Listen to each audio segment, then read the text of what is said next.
On a night when the temperature dropped to 7 degrees, a woman sat dying in a bus shelter while a city of 8 million people walked past. Her husband had just thrown her divorce papers through a car window and driven away, leaving her with nothing, not even a winter coat. What she didn't know was that across that frozen street, 3 children were about to change everything. But before we get to that moment, you need to understand how someone ends up with absolutely nowhere to go. Stay with me until the end of this story, hit that like button, and comment what city you're watching from so I can see how far this story travels. Because what happened next, nobody saw coming. The bus shelter smelled like wet cardboard and urine. Lena Hart pressed herself into the corner of the plastic bench, trying to make her body smaller, trying to disappear into the advertisements for lawyers and bail bondsmen that covered the walls behind her. Her fingers had stopped hurting about 20 minutes ago, which she knew wasn't good. They'd gone from burning to aching to numb, and now they just felt thick and clumsy, like they belonged to someone else. The divorce papers sat beside her on the bench, getting damp from the snow that blew in through the open sides of the shelter. She should probably pick them up, put them somewhere safe, but the idea of touching them again made her stomach turn. Besides, what did it matter? Where was she supposed to keep them? In the pockets of the thin cardigan that was currently doing absolutely nothing to keep her warm? A bus rumbled past without stopping, its lit windows full of people heading home. Lena watched their faces, tired, blank, staring at phones, and felt something twist in her chest. 6 hours ago, she'd been one of them. She'd had a home to go to, a husband waiting, dinner in the fridge, clean clothes in the closet, a bathroom with her toothbrush in the cup next to his. 6 hours ago, she'd walked into their apartment during her lunch break to grab the file she'd forgotten that morning, the one she needed for her afternoon meeting. She'd been annoyed at herself for forgetting it, already composing the apology she'd make to her supervisor in her head. The apartment had been quiet.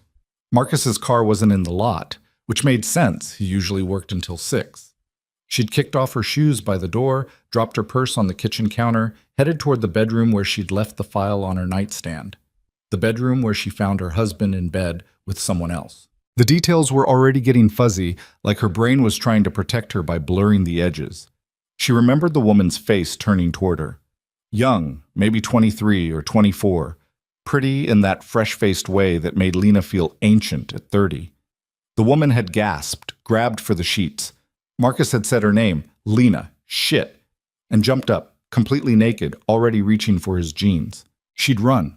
That was the embarrassing part. She'd run like a child, back through the apartment, grabbing her purse, shoving her feet into her shoes. Marcus had followed her, half-dressed, calling her name. But she hadn't stopped. She'd made it to the elevator, jabbed the button a dozen times, and when the doors finally closed between them, she'd felt something in her chest crack open. She'd driven around for 2 hours. Just drove. Through neighborhoods she didn't recognize, past strip malls and gas stations and schools. The radio off. Her mind completely empty. When she'd finally pulled into a parking lot, some random grocery store on the east side, Marcus had been calling her phone nonstop. 17 missed calls. A dozen texts that all said the same thing. We need to talk. Come home. Please. She'd answered the 18th call. Where are you? His voice had been tight, controlled. The same voice he used with customer service representatives who weren't being helpful enough. Does it matter? Lena, just come home. We need to talk about this like adults. Talk about what, Marcus? Talk about why you were fucking someone in our bed at 2 in the afternoon? Silence. Then, I didn't want you to find out like that. The laugh that came out of her hadn't sounded human.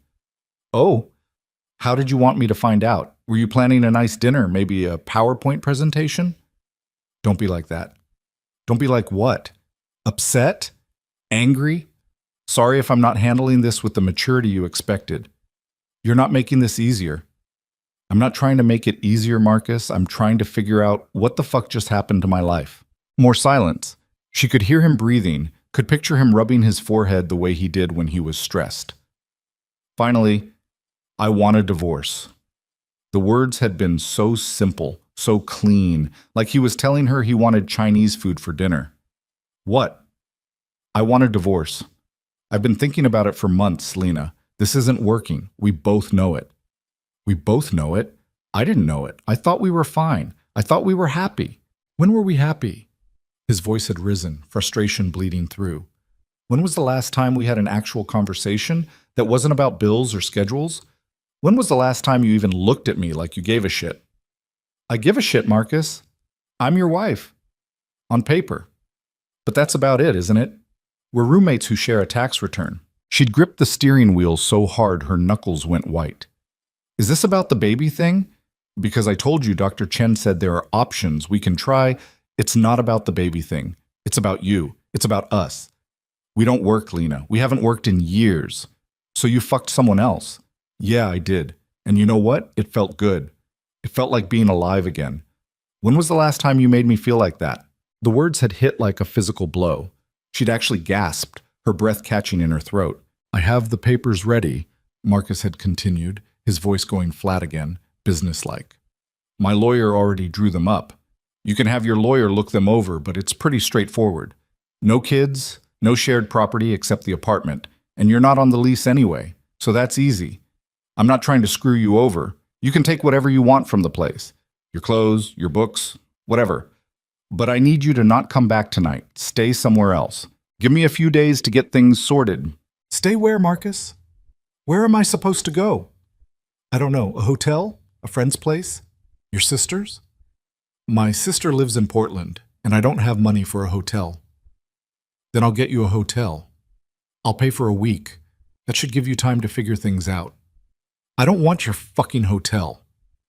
Then I don't know what to tell you, Lena, but you can't come back here tonight. I'm serious. This is my home. No, it's my apartment. Your name isn't on anything, and I'm telling you that you're not welcome here anymore. She'd ended the call without responding, just hung up and sat there in the parking lot, watching people push shopping carts full of groceries to their cars, loading up bags, buckling kids into car seats, living their normal lives while hers disintegrated. That's when the first text came through. A photo. The divorce papers spread out on their kitchen table. Then another text. Come get these. She'd driven back. She didn't know why. Maybe because she needed to see them to believe it. Maybe because some stupid part of her thought if she just talked to him face to face, she could fix it. The apartment parking lot. Marcus's car in his spot.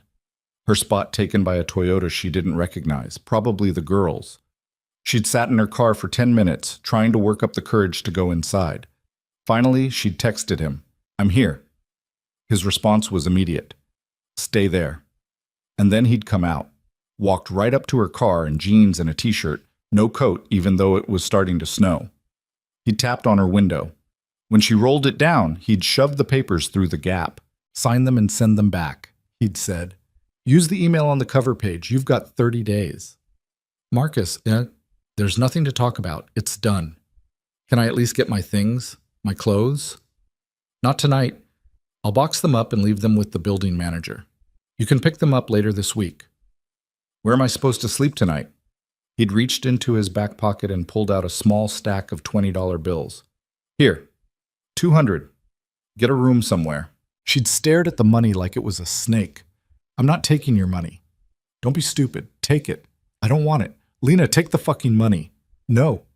He dropped it on her lap then, the bills scattering across her thighs and the passenger seat. Fine. Whatever. Do what you want.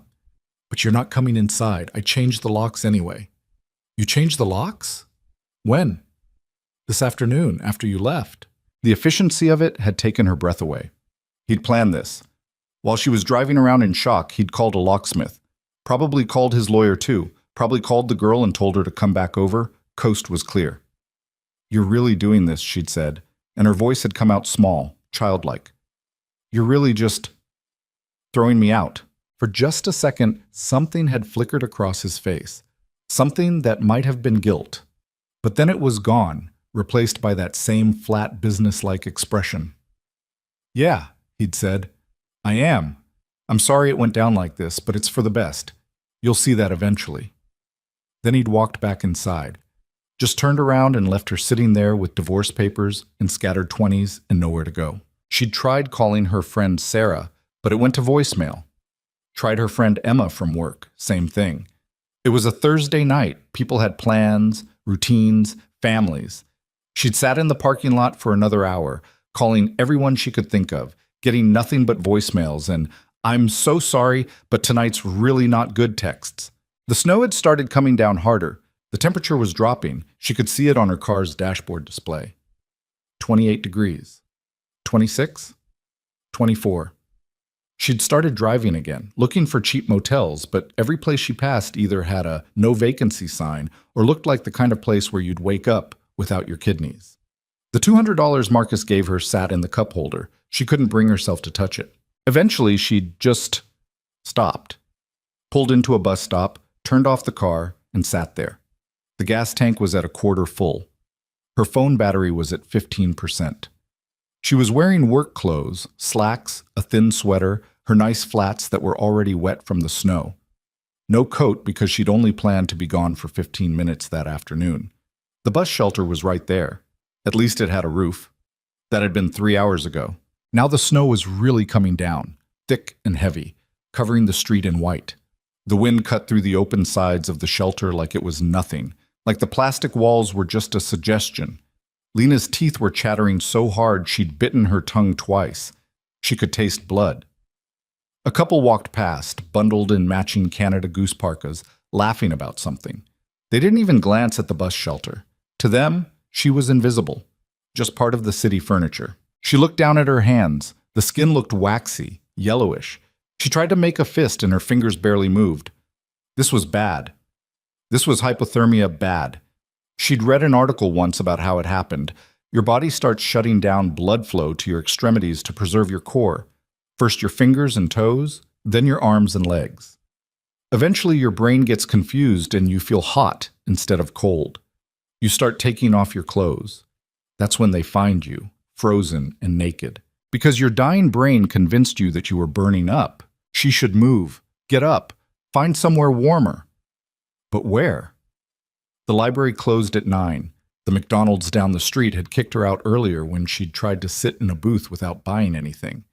She had $200, but using it felt like admitting Marcus was right to throw her away like trash. Her phone buzzed. 8% battery. A text from Marcus.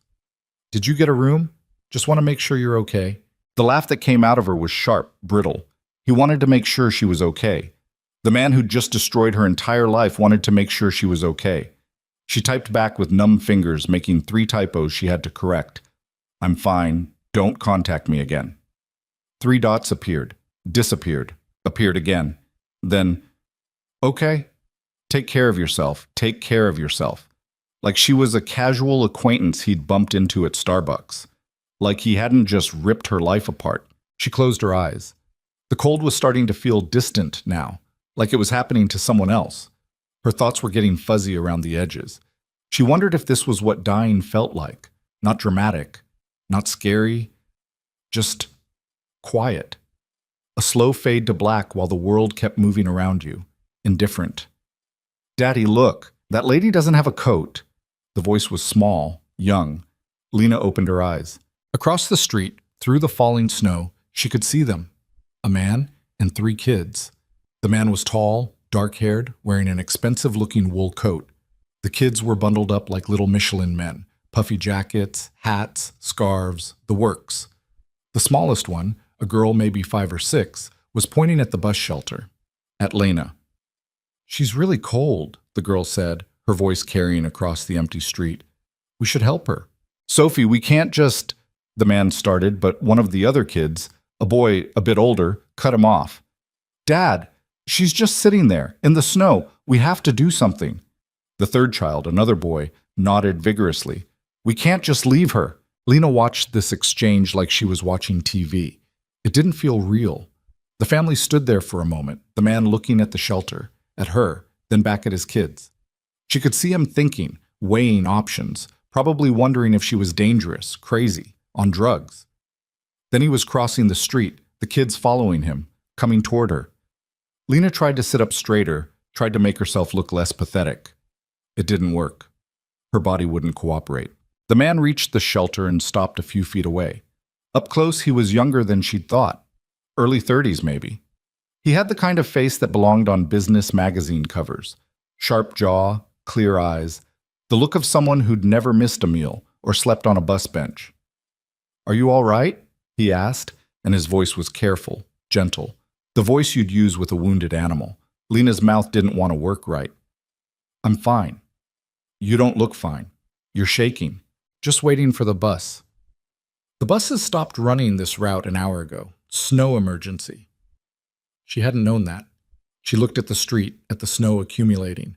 When had it gotten so deep?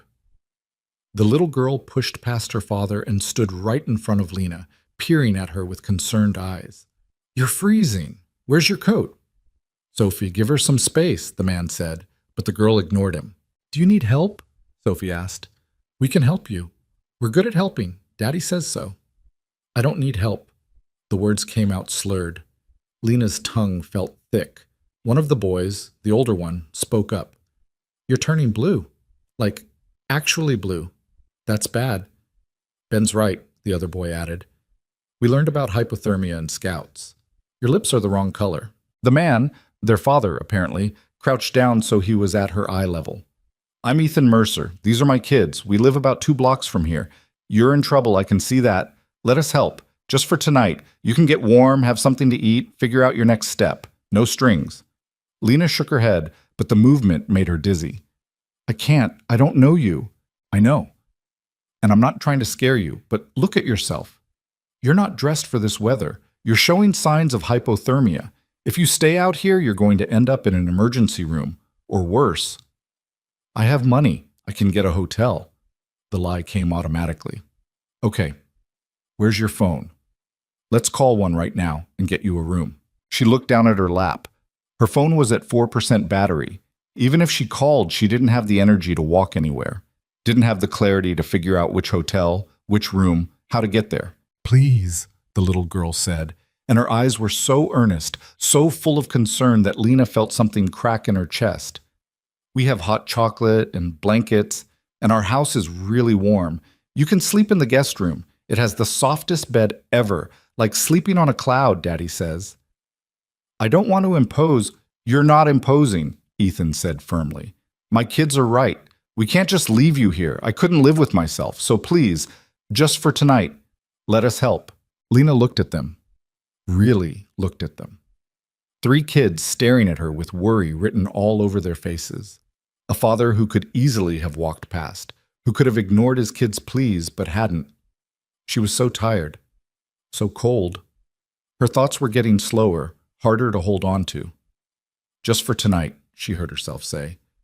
Just for tonight, Ethan agreed, and the relief on his face was genuine. He reached out carefully, telegraphing the movement, and helped her to her feet. Her legs didn't want to work right. She stumbled and he caught her, one arm around her shoulders to steady her. Ben, grab those papers before they blow away, Ethan said, nodding at the divorce documents. The boy scooped them up, shaking off the snow. Can you walk? Ethan asked Lena quietly. She tried, made it 2 steps before her legs started to give out. Without a word, Ethan bent and scooped her up, carrying her like she weighed nothing. She should have protested, should have insisted she could walk. But she was so tired, and he was warm, and she couldn't remember the last time someone had helped her without wanting something in return. The little girl, Sophie, grabbed Lena's hand where it dangled. It's okay, she said seriously. Daddy carries me all the time when I'm tired. You're allowed to be tired too. The walk to their house was a blur. Lena was aware of movement, of the snow falling, of the kids chattering around them. The older boy, Ben, was asking if they should call an ambulance. The other boy, she hadn't caught his name, was wondering out loud if hot soup or hot tea was better for hypothermia. Then they were inside. The warmth hit her like a wall, so sudden and intense it was almost painful. Her skin started tingling, burning as feeling came back. Ethan set her down on a couch. Someone wrapped a blanket around her shoulders. Sophie disappeared and came back with a fuzzy throw pillow. For your head, she explained, tucking it behind Lena. The house was beautiful. That was Lena's first coherent thought as her brain started working again. High ceilings, hardwood floors, furniture that looked comfortable and expensive, art on the walls, plants that were actually alive and thriving. The kind of home she'd dreamed about having someday, back when she thought her marriage was solid and her future was secure. Ethan appeared with a mug. Tea, he said. Not too hot, just warm, small sips. She took it with shaking hands. He was right. It was perfectly warm, not scalding. She sipped it and felt the heat spread through her chest. The kids had arranged themselves around the couch. Sophie sat right next to her, tucked under the edge of the blanket. Ben and the other boy, Charlie, Ethan introduced him, sat on the floor, still staring at her with concerned eyes. "Better?" Ethan asked. Lena nodded. Now that she was warming up, the shaking was getting worse. Her whole body was trembling, her teeth chattering so hard she could barely hold the mug. "That's normal," Ethan said, seeing her panic. "Your body temperature is adjusting. Just keep sipping the tea. You're safe here." Safe. When was the last time she'd felt safe? "What's your name?" Sophie asked. "Lena." "That's pretty, like a flower." "I don't think Lena is a flower, Soph," Charlie said. "It could be. There's probably a Lena flower somewhere." "You're thinking of a lily. Lena, lily, they're basically the same." Despite everything, Lena felt the corner of her mouth twitch. These kids, they were so normal, so present, so unafraid of her. "Why were you sitting in the snow, what?" Ben asked, and Ethan shot him a warning look. "Ben, that's not—" "It's okay," Lena said quietly. She set down the tea. Her hands were still shaking, but she could feel her fingers again. "I didn't have anywhere else to go." "Why not?" Sophie asked with the blunt curiosity of a child. "Sophie," Ethan warned. "It's a reasonable question," Lena said. She looked at Sophie, at those wide, trusting eyes. "Sometimes grown-ups have bad days, really bad days. Today was one of those days for me." "Everybody has bad days," Sophie said wisely. "Like when I fell off the monkey bars and broke my arm. That was a really bad day. But then Daddy took me for ice cream after the hospital, and it got better. Maybe you need ice cream." "I don't think ice cream will fix this one, sweetie." "Ice cream fixes everything. That's what Daddy always says." "I said ice cream makes things better," Ethan corrected gently. "Not that it fixes everything." "Same thing." Lena felt tears prickling at her eyes. She blinked them back. She'd already cried so much in the car before the numbness set in. She didn't have any tears left, but she did. They came anyway, hot and fast, spilling down her cheeks. She pressed her hands to her face, mortified. "Oh no, she's leaking," Charlie said, alarmed. "That's called crying, dummy," Ben said. "I know what crying is. I just didn't know grown-ups did it." "Everyone cries," Ethan said quietly. He pulled a tissue from somewhere and pressed it into Lena's hand. "It's okay. You're okay." But she wasn't okay. She was so far from okay that she didn't even know what okay looked like anymore. 6 hours ago, she'd had a life. A boring life. Maybe not a perfect life, but a life. Now she had nothing. No home, no husband, no job by tomorrow probably, when she didn't show up because she'd spent the night freezing in a bus shelter. Nothing. "I'm sorry," she managed through the tears. "I'm so sorry. I shouldn't be here. I should go." She tried to stand up. Her legs still weren't working right, and she sat back down hard. "You're not going anywhere tonight," Ethan said firmly. "Not in this condition. Not in this weather." "I can't stay here. You don't even know me. I could be dangerous." "Are you dangerous?" Sophie asked, fascinated. "No, but then you're not. Problem solved." "It's not that simple, so—" "Yes, it is," Sophie insisted. "You're cold and sad and you needed help. We helped you. Now you're staying until you're not cold and sad anymore." "Sophie's right," Ethan said. "Look, I get it. This is weird. You don't know us. We don't know you, but my kids are right. We couldn't just leave you out there. And now that you're here, I'm not sending you back out into a blizzard when you can barely stand. So here's what's going to happen. You're going to finish that tea. Then we're going to get you some dry clothes because yours are soaked through. Then you're going to eat something. I made chili earlier. There's plenty. And then you're going to sleep in our guest room. Tomorrow, when it's daylight and you're warm and fed, we can figure out next steps. But tonight you're staying here. No arguments." His tone left no room for disagreement. Lena found herself nodding, too exhausted to fight. "Good," Ethan said. "Sophie, can you go find some of Aunt Kate's clothes? They should still be in the guest room closet." "Who's Aunt Kate?" Lena asked as Sophie scampered off. "My sister. She stays here sometimes when she's in town. You're probably about her size." Sophie returned with an armful of clothes, sweatpants, a hoodie, thick socks. These are the comfiest ones, she declared. Ethan showed Lena to a bathroom where she could change. She caught sight of herself in the mirror and almost didn't recognize the person staring back. Her lips were still faintly blue. Her skin was pale, almost gray. Her eyes were red-rimmed and hollow. She changed into the borrowed clothes. They were soft, expensive, the kind of casual wear that probably cost more than her entire wardrobe. They smelled like lavender detergent. When she came out, the kids had set the dining table. Charlie was ladling chili into bowls. Ben was pouring water into glasses. Sophie was folding napkins with intense concentration. "Sit," Ethan said, pointing to a chair. Lena sat. A bowl of chili appeared in front of her, steam rising. Her stomach growled so loudly that Sophie giggled. "Eat," Ethan commanded, and Lena found herself obeying, spooning the hot chili into her mouth. It was good, really good, homemade with the kind of depth of flavor that came from simmering all day. The kids ate and chattered around her. They talked about school. Ben had a science project due next week. Charlie was struggling with long division. Sophie had learned a new song in music class. Normal kid stuff. Comforting in its ordinariness. Ethan mostly listened, occasionally asking questions, making sure everyone ate. He kept glancing at Lena, checking on her without being obvious about it. She finished the chili. Someone, Charlie, immediately refilled her bowl. She ate that too, surprised by how hungry she was. After dinner, Sophie insisted on showing Lena the guest room. It was on the second floor, down a hallway lined with family photos. Lena tried not to look too closely, but she caught glimpses. The kids at various ages, Ethan looking younger, happier. A woman in some of the photos, beautiful, laughing. The kid's mother, probably. The guest room was exactly as Sophie had described. A cloud of a bed with a thick white comforter, soft pillows, a reading lamp on the nightstand. The kind of room you'd see in a hotel magazine. "Bathroom's through there," Sophie said, pointing to a door. "And there's extra blankets in the closet if you get cold. And if you have nightmares, you can come find us. I have nightmares sometimes, and Daddy lets me sleep in his room, so you can too, probably." "Thank you, Sophie." "You're welcome. Good night, Lena." The little girl hugged her quickly, fiercely, then ran off down the hallway.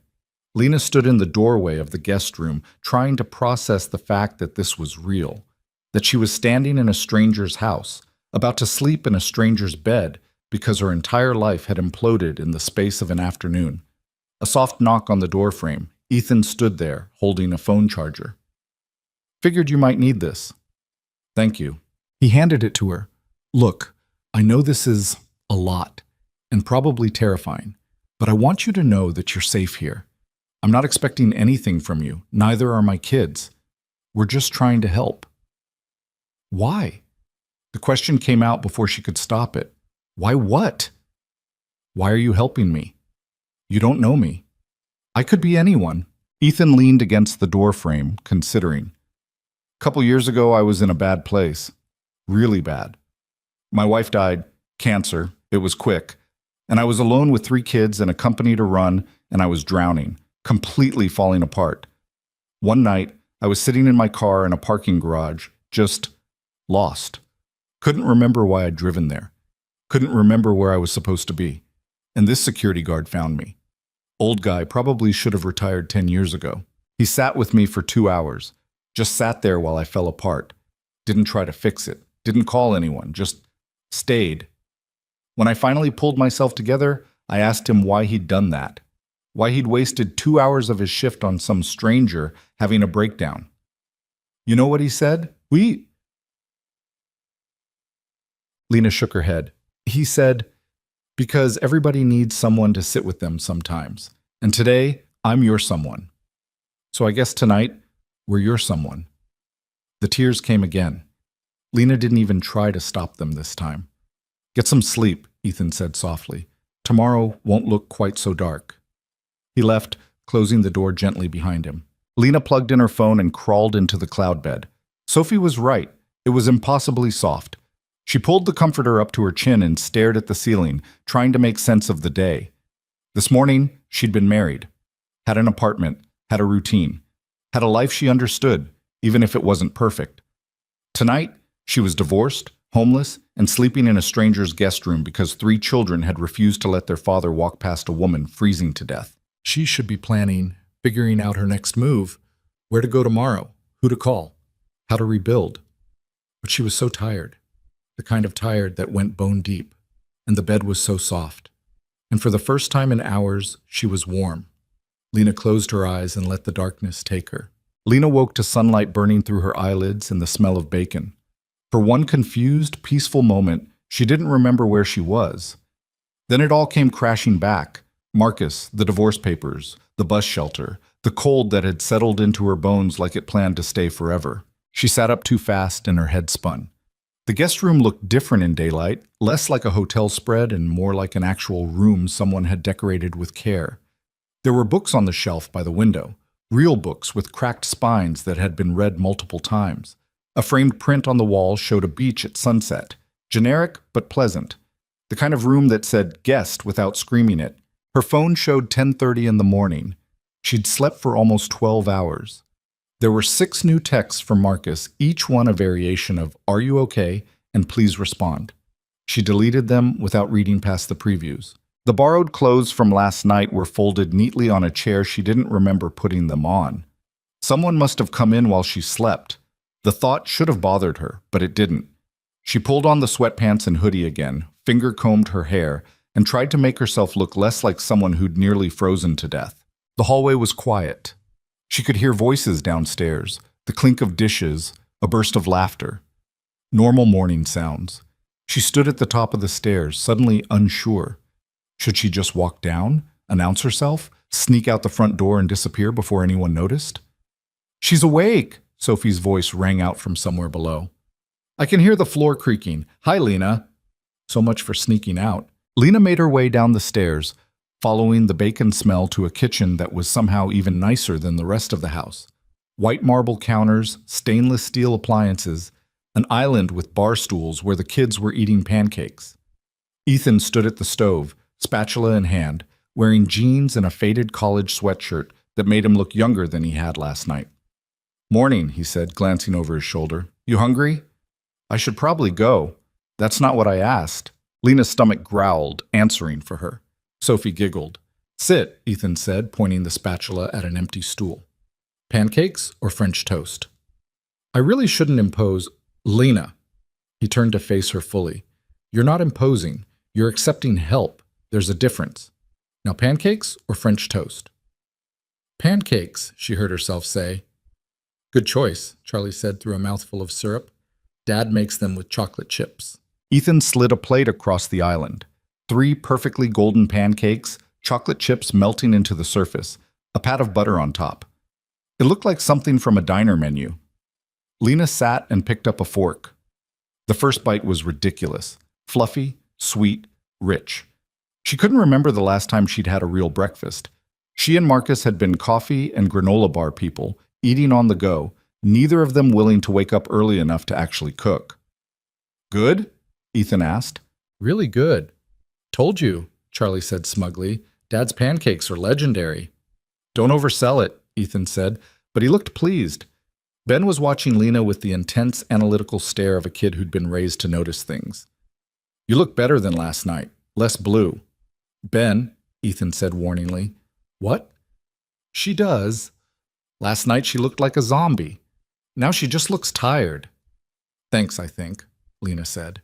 Sophie scooted her stool closer. "Did you sleep okay?" "Sometimes the guest room is too quiet, and I can't sleep when it's too quiet. My brain gets loud. I slept fine. Best sleep I've had in a long time, actually." "See, Daddy? I told you the cloud bed works." They ate in comfortable chaos, the kids talking over each other, Ethan occasionally interjecting to prevent arguments or remind someone to use a napkin. Lena watched them, this little ecosystem of a family, and felt something twist in her chest. This was what Marcus had wanted, the thing she couldn't give him, a table full of kids and noise and mess and life.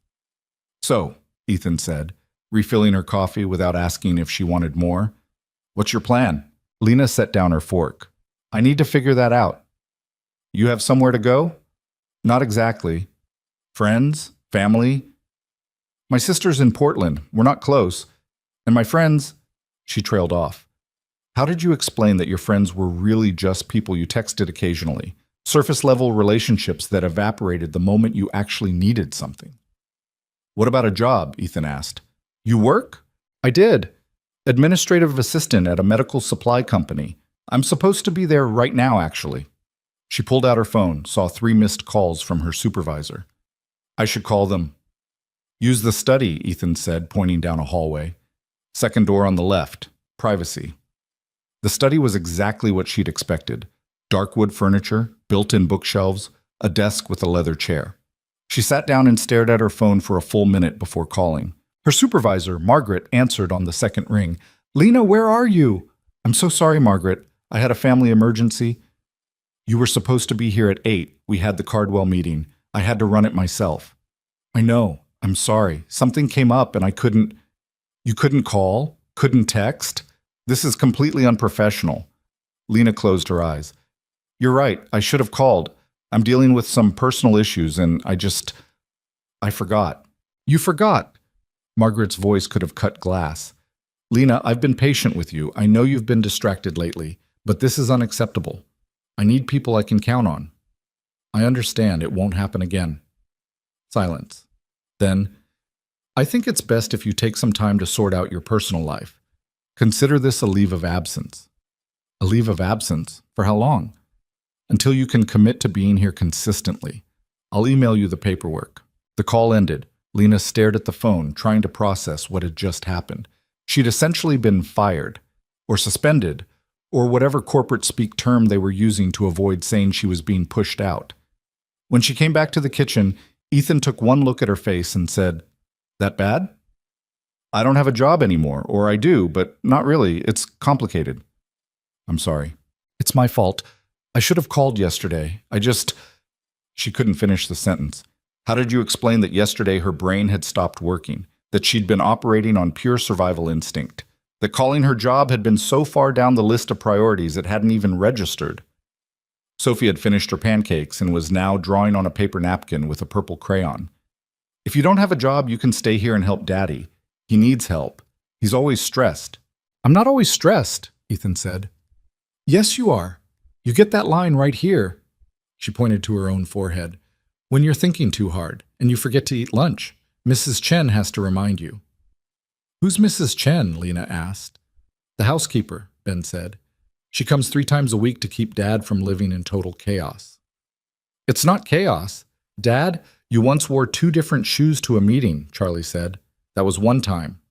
It was last month. Ethan rubbed his forehead where Sophie had pointed out the stress line. Okay, so maybe I'm a little stressed. Running a company and raising 3 kids is not exactly a relaxing lifestyle. What kind of company? Lena asked. Software. Enterprise resource planning systems. Incredibly boring unless you're into database architecture. He's being modest, Ben said. Dad's company is worth like $2 billion. Lena nearly choked on her coffee. I'm sorry, what? Ethan shot Ben a look. That's not important. It's literally on the internet, Ben said. I Googled you last year for a school project about successful entrepreneurs. You did a school project about me? Yeah, got an A+. Lena was trying to recalibrate everything she thought she knew about this family. The nice house made more sense now. The expensive clothes Sophie had lent her. The casual way Ethan had offered help without worrying about cost. So you're rich, she said, because apparently her brain-to-mouth filter had completely stopped working. I'm comfortable, Ethan said carefully. He has a Porsche in the garage he never drives, Charlie offered. Charlie. What? You do. Ethan turned to Lena. Yes, I have money. Yes, the company's done well, but that's not why we helped you last night. We would have done the same thing if I was a teacher or a plumber or anything else. I know. I didn't mean... Lena stopped, frustrated with herself. I'm sorry, I'm not trying to be weird about it. I'm just trying to understand why you're being so nice to me.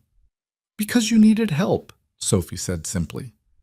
That's the whole reason. You needed help and we could help, so we did. That's how it works. Out of the mouths of 6-year-olds. The rest of the morning passed in a strange domesticity that felt both comforting and unsettling. Ben and Charlie had online school, something about a snow day turning into a virtual learning day. They sat up at the dining table with laptops while Sophie watched cartoons in the living room. Ethan disappeared into his study for a conference call. Lena found herself alone in the kitchen, surrounded by the debris of breakfast. She started cleaning without thinking about it, loading the dishwasher, wiping down counters.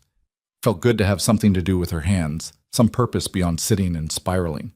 She was elbow deep in soapy water, washing the pancake griddle that didn't fit in the dishwasher when Ethan came back. "You don't have to do that." "I know. I wanted to." Small way to say thank you. He leaned against the counter, watching her work. "Can I ask you something?" "Sure." "What happened yesterday?" "You don't have to tell me if you don't want to, but it might help to talk about it." Lena kept scrubbing the griddle, focusing on a stubborn bit of burned-on batter. "My husband left me." "I'm sorry." "Don't be. Turns out he'd been cheating on me. I found out in the most cliché way possible. Came home early, found him in bed with someone else. He had divorce papers ready to go, like he'd been planning it. Had his lawyer already lined up and everything." "That's brutal." "The best part? He kicked me out of the apartment, changed the locks while I was driving around in shock, told me I couldn't come back." She laughed, but it came out bitter. "I didn't even know you could do that. Just throw someone out with zero notice." "Legally, he probably can't. If you've been living there, you have tenant rights, even if you're not on the lease." "Yeah, well, I'm not exactly in a position to fight about it. No money for a lawyer, no energy for a court battle." "How long were you married?" 8 years? Together for 10. She rinsed the griddle and set it in the drying rack. "I thought we were happy. Not deliriously happy, but content. Stable. Turns out, I was the only one who thought that." "He give you a reason, beyond the cheating?" Lena dried her hands on a towel, debating how much to share. But there was something about Ethan's face, open, non-judgmental, that made her want to tell the truth. "I can't have kids," she said quietly. "We found out 3 years ago. I have this condition, makes it basically impossible to get pregnant naturally. We talked about IVF, about adoption, but Marcus kept putting it off, said we'd deal with it later. I thought he just needed time to process. Turns out he was processing me right out of his life." "He said that? That he was leaving because you can't have kids?" "Not in so many words, but it was implied. He kept talking about how our life wasn't what he wanted, how we were just roommates, how he felt dead inside. And then I saw her, the woman he was with, young, probably fertile as hell, everything I'm not." "That's not fair to yourself." "Maybe not, but it's true." Ethan was quiet for a moment, then, "My wife couldn't have kids either." Lena looked up, surprised. "Your wife? But the kids are all adopted. Emma, my wife, she had cancer in her 20s. Before we met. The treatment saved her life but destroyed her fertility. When we got married, we knew kids would mean adoption or nothing. We chose adoption." "Oh." "She died 3 years ago. Different cancer, completely unrelated to the first one. Stage 4 pancreatic.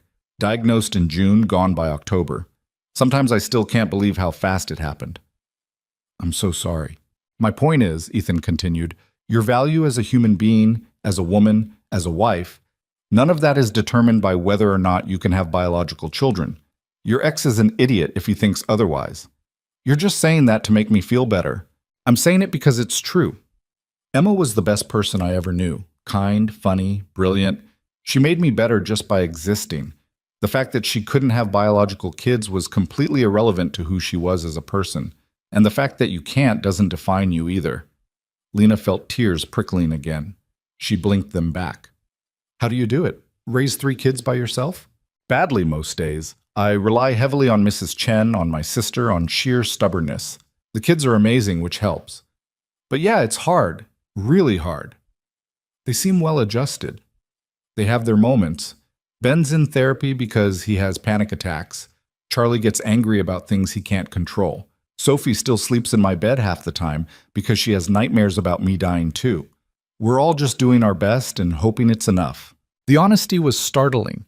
Lena had expected platitudes, the usual "we're doing fine" deflection. Instead, Ethan was giving her the truth, messy and complicated. "Why are you telling me this?" she asked. "Because I think you need to hear that everyone's life is messy. Everyone's struggling with something. That picture-perfect family you saw last night, it's held together with duct tape and determination. We're not special. We're just trying to survive, same as you. Sophie wandered into the kitchen, dragging a blanket behind her. Daddy, I'm bored. Can we do something fun? What kind of fun? I don't know, something that's not cartoons. We could build that fort you've been talking about, Ethan suggested. Sophie's face lit up. Yes, the blanket fort. We need all the chairs and blankets in the whole house. Within minutes, the living room had been transformed into a construction zone. Ben and Charlie abandoned their virtual classes to help, dragging chairs and couch cushions into elaborate configurations. Lena found herself recruited to hold corners while Sophie directed traffic like a tiny general. No, that blanket goes on top. The blue one. It's the roof. You can't have a fort without a roof. What about structural integrity? Ben asked. If we put too much weight on this side, the whole thing will collapse. Then we need more chairs. We're out of chairs. Then we use books. Big books, like Daddy's boring workbooks. They raided Ethan's study, coming back with armfuls of technical manuals that became foundation supports. The fort grew organically, sprawling across the room, incorporating the couch, the coffee table, a standing lamp that Sophie insisted was a watchtower. Lena couldn't remember the last time she'd done something this pointless and fun. Marcus had been all about productive use of time. Every weekend had been scheduled. Errands, meal prep, catching up on work. Building a blanket fort would have been frivolous, childish. But watching these kids argue about pillow placement and blanket tension, seeing their absolute commitment to this temporary structure that would be torn down by bedtime, something in her chest loosened. Okay, Sophie declared, crawling into the fort's main chamber. Everyone in. We have to test it. They all squeezed inside. Lena, Ethan, 3 kids, and approximately 24 pillows. It was cramped and dark and ridiculous. This is the best fort ever, Sophie whispered. You say that every time, Charlie said, because it's true every time. They stayed in the fort for an hour, telling stories, playing some complicated game the kids invented involving a stuffed dragon and a quest for magical pancakes. Lena found herself laughing, actually laughing, for the first time in months. Eventually, hunger drove them out.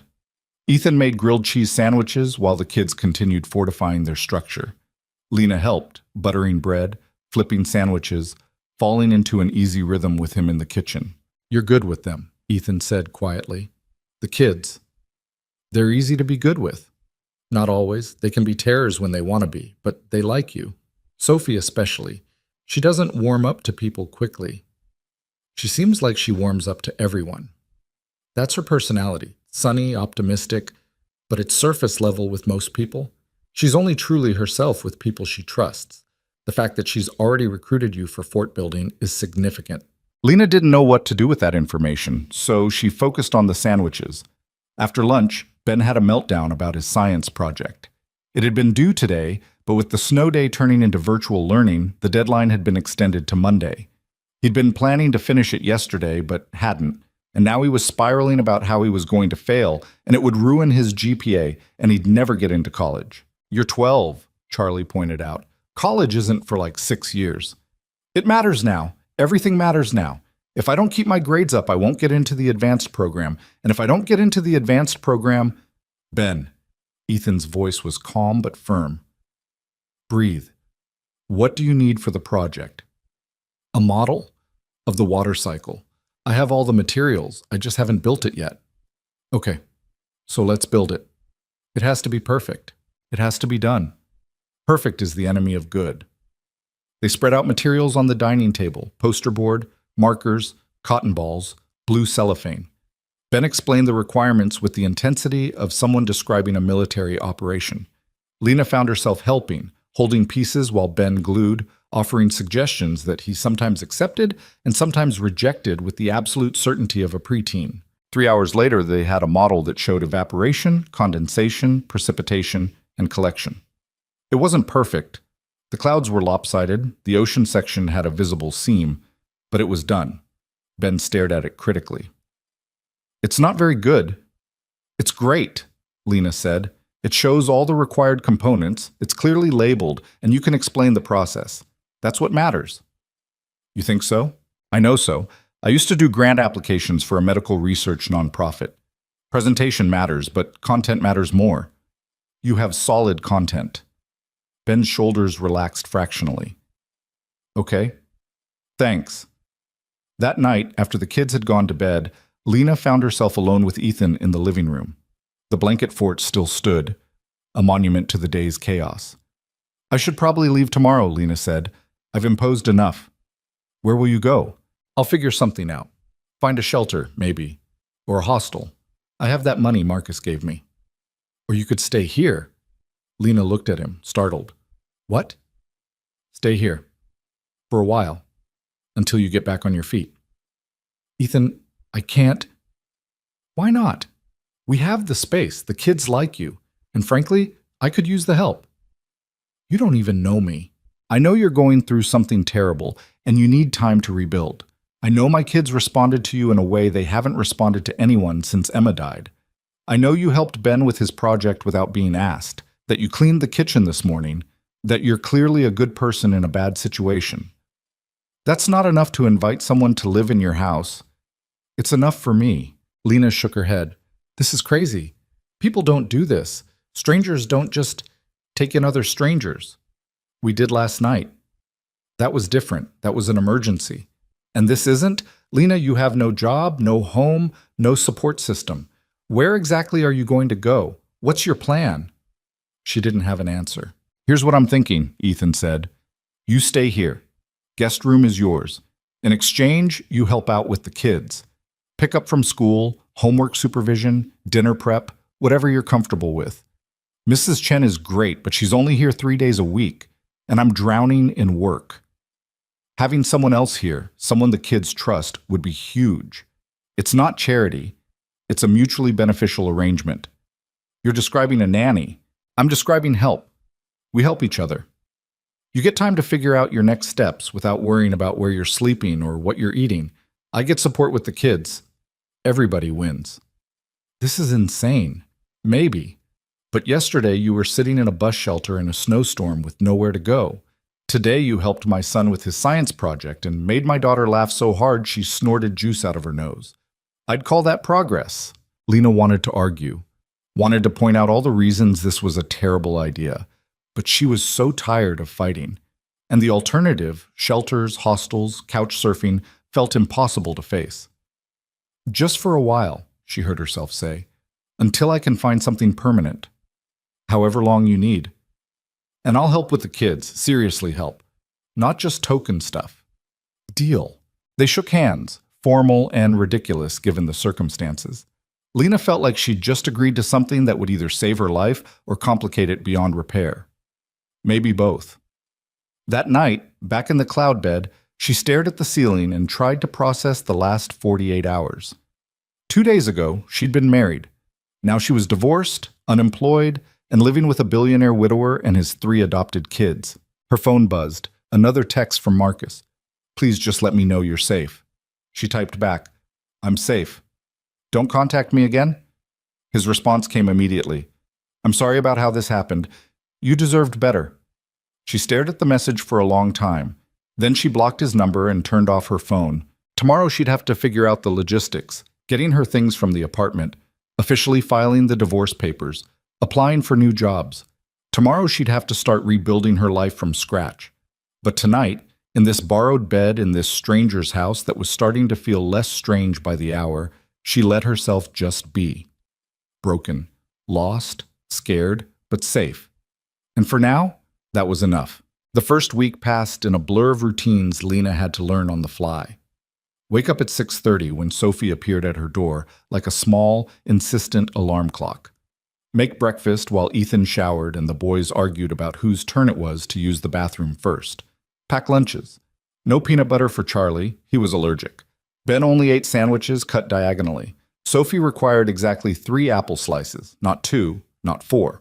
Drive them to school in Ethan's SUV because he had early meetings. Come back to an empty house that felt too big and too quiet. Mrs. Chen showed up on Wednesday and regarded Lena with the kind of polite suspicion reserved for people who appeared in households without explanation. You are the new nanny?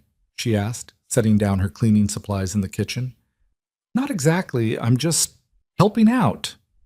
Uh-huh. Mrs. Chen's expression suggested she'd heard that before and didn't buy it. Mr. Mercer, he needs help. Those children, they need structure. The last girl, she quit after 2 weeks. Said it was too much. There was another nanny? 3. None of them last. Mr. Mercer, he works too much. The children, they miss their mother. Is difficult situation. Mrs. Chen moved through the house like she owned it, which in a way she did.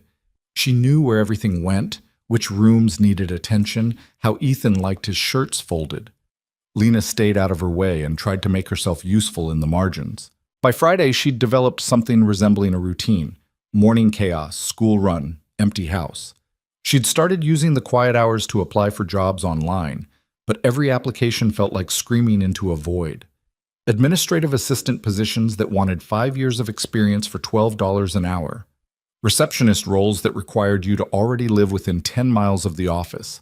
Customer service jobs that promised flexible hours but required weekend availability. She was halfway through an application for a dental office when her phone rang. Unknown number. She almost didn't answer, but something made her pick up. "Is this Lena Hart?" A woman's voice, professional, clipped. "Yes?"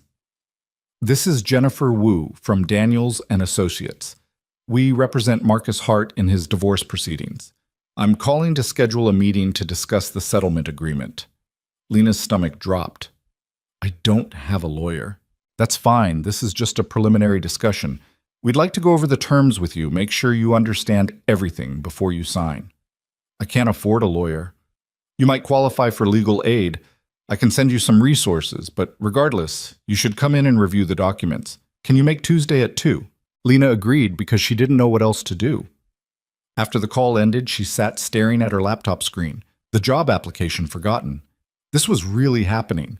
Her marriage was being dissolved by lawyers and paperwork, reduced to assets and liabilities. She was still sitting there when Ethan came home early, something he apparently never did based on the kids' shocked reactions. "Dad, are you sick?" Ben asked suspiciously. "No, I just decided to knock off early. Thought we could do something together." "Like what?" Charlie asked. "I don't know. What do you guys want to do?" The kids exchanged glances, clearly trying to figure out what was wrong with their father. Sophie recovered first. "Ice skating? Can we go ice skating?" "It's March, Soph. The rink is closed for the season." "Then movie. We could see that new animated thing about the talking dinosaurs." "I'm too old for talking dinosaurs," Ben said. "You're never too old for dinosaurs," Sophie argued. "Daddy, tell him." Ethan looked tired in a way Lena was starting to recognize. Not physically tired, but emotionally exhausted, like he was running on fumes and willpower. "How about we order pizza and watch something here?" he suggested. "Let Lena pick the movie." All 4 of them turned to look at her. Lena felt suddenly put on the spot. "I don't know what you guys like." "Something with explosions," Charlie said. "Something funny," Sophie added. "Something that's not stupid," Ben said, which was apparently his only criteria. They ended up with an old comedy from the 90s that Lena had loved as a kid. The kids had never seen it, which made her feel ancient, but they laughed in all the right places. Sophie fell asleep halfway through, curled against Lena's side like it was the most natural thing in the world. When the movie ended and the boys headed upstairs, Ethan carried Sophie to bed. Lena started cleaning up the pizza boxes and soda cans, falling back into her default mode of making herself useful. "You don't have to do that," Ethan said, coming back downstairs. "I know." He helped anyway, gathering plates, wiping down the coffee table. They worked in comfortable silence until everything was clean. "Can I ask you something?" Ethan said finally. "Sure. How are you doing? Really?" Lena had been getting some version of this question all week from Mrs. Chen, from the school receptionist who'd side-eyed her when she picked up the kids, from the barista at the coffee shop who'd made small talk while making her latte. But something about the way Ethan asked it, quiet, genuine, like he actually wanted to know, made her answer honestly. "I don't know.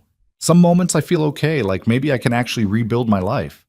And then other moments I just spiral. Start thinking about everything I lost, everything that went wrong. I got a call today from Marcus's lawyer. I have to go meet with them next week."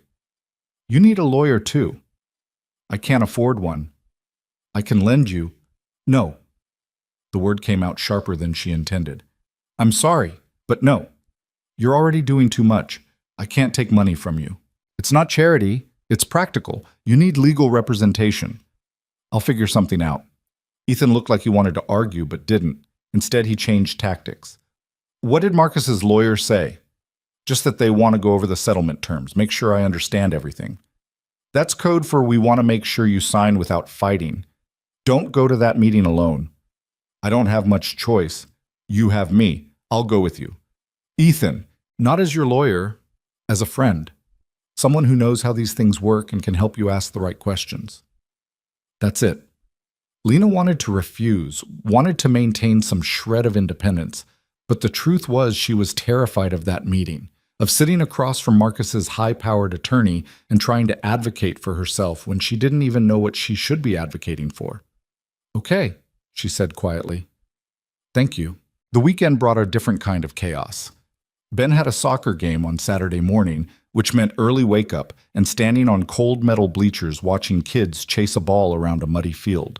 Lena had expected to stay home, but Sophie had grabbed her hand and pulled her to the car, insisting she had to come because she was part of the family now. Part of the family. The words had hit Lena like a physical thing. Ben's team lost 3-1, and he was furious about it in the car ride home. Coach put me in defense again. I'm better at midfield. He never listens. Maybe he has a reason, Ethan suggested. Yeah, the reason is he doesn't like me. That's not true. How do you know? You barely watch the games. You're always on your phone dealing with work stuff. The accusation hung in the air. Ethan's hands tightened on the steering wheel. That's not fair, Ben. It's true, though. You missed my goal last week because you were on a conference call. I was there. I saw it. No, you saw the replay on Charlie's phone. It's not the same. They drove the rest of the way in tense silence.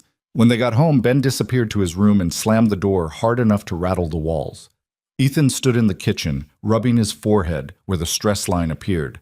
He's not wrong, he said finally. I do miss things. I try not to, but there's always something at work that needs attention, some crisis that can't wait. You're doing your best. My best isn't good enough. That's not true. Lena, my 12-year-old son just told me I'm not present in his life. That's a pretty clear indicator that I'm failing. You're not failing. You're overwhelmed. There's a difference. Is there? She didn't have an answer for that. Sunday was quieter. Ethan took the kids to visit his parents, and Lena had the house to herself for the first time all week. She should have enjoyed the solitude, but instead she felt untethered, like she might drift away without the anchor of their noise and routines. She went through her email and found the settlement agreement Marcus's lawyer had sent. Opened it. Stared at the legal language that might as well have been written in ancient Greek. The dissolution of marriage between Marcus James Hart and Lena Marie Hart. Division of assets. Debt allocation. Spousal support. None. By mutual agreement. She was getting nothing, not the furniture she'd picked out, not the wedding gifts, not even her grandmother's quilt that had been on their bed for 8 years. She'd signed a prenup when they got married. Marcus had insisted, said it was just a formality, that his parents' lawyer had recommended it. She'd been 22 and in love and had signed without really reading it. Now it meant she walked away with exactly what she'd brought into the marriage, which was basically nothing. Her phone buzzed, a text from an unknown number. Hey, it's Sarah.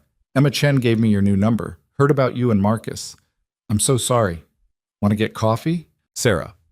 Her friend from college, the one who'd introduced her to Marcus at a party a decade ago. They'd been close once, but had drifted after the wedding, the way friendships do when life gets busy. Lena typed back. Coffee sounds good. They met Monday afternoon at a place downtown. Sarah looked exactly the same. Dark hair and a messy bun, colorful scarf, the kind of effortless style Lena had always envied. You look different, Sarah said, hugging her. Bad different or good different? Just different. Tired, but also, I don't know, something else. They ordered lattes and found a corner table. Sarah immediately launched into questions about the divorce, about where Lena was staying, about what happened. Lena gave her the abbreviated version, the cheating, the divorce papers, the bus shelter. Wait, you slept in a bus shelter? Lena, why didn't you call me? I did. You didn't answer. Sarah pulled out her phone, scrolling through her call log. Oh my God, you did. I was at dinner with Brian's parents. I saw the missed call, but I figured, I don't know. I didn't think it was urgent. I'm so sorry. It's fine. It's not fine. You could have frozen to death. But I didn't. This family found me, the Mercers. I'm staying with them now. She explained the arrangement, the guest room, helping with the kids, the temporary nature of it all. Sarah listened with increasingly wide eyes. So you're living with a random family you met on the street? They're not random, and they needed help. Lena, that's insane. You don't know these people. I know them better than I knew Marcus, apparently. Sarah leaned back, studying her. You seem, I don't know, different, more settled than I expected. I'm living in a stranger's guest room with no job and a divorce in progress. I'm the opposite of settled. Yeah, but you're not falling apart. I expected you to be a mess. No offense. None taken. I was a mess. I think I still am. But the Mercers, they're good people. Being around them, around the kids especially, it helps. Gives me something to focus on besides my own disaster. What are they like? The kids? Lena found herself smiling. Handful. Ben's the oldest, 12, super intense about everything. Gets panic attacks when things feel out of control. Charlie's 9, angry at the world because his mom died and he doesn't know what to do with it. Sophie's 6, sunshine personified, but she has nightmares. They're all kind of a mess in their own ways, but they're also amazing, smart and funny and resilient. And the dad, Ethan, he's... Lena paused, trying to find the right words. He's doing his best. Works too much, worries constantly, definitely stressed beyond belief. But he loves those kids more than anything. You can see it in everything he does. Sarah was giving her a look Lena couldn't quite read. You like him? Of course I like him. He literally saved my life. No, I mean, you like him. What? No, it's not like that. Uh-huh. Sarah, I just got divorced. I'm not interested in dating anyone, especially not the guy whose house I'm living in rent-free. I'm not saying you should date him. I'm just saying there's something in your voice when you talk about him. A softness. That's gratitude, not attraction. If you say so. They talked for another hour, catching up on Sarah's life. Her job at an architecture firm, her boyfriend Brian, their plans to move in together. Normal life stuff that felt foreign to Lena now. When they parted ways, Sarah hugged her tight. Call me if you need anything, okay? Even if it's just to talk. I'm sorry I wasn't there when you needed me before. It's okay, really. That night, Lena helped Charlie with his math homework. He was struggling with long division, getting increasingly frustrated with each wrong answer. I hate this, it's stupid. Why do we even need to know this? We have calculators. The point is to understand how it works, not just get the right answer. But I don't understand how it works. It doesn't make sense. Okay, let's try a different approach. What if I'm just dumb at math, that's the problem. You're not dumb, you're frustrated. There's a difference. Everyone else gets it. Ben got it when he was my age. Even Sophie understands basic division. Sophie is 6 and doing addition. That's not the same thing.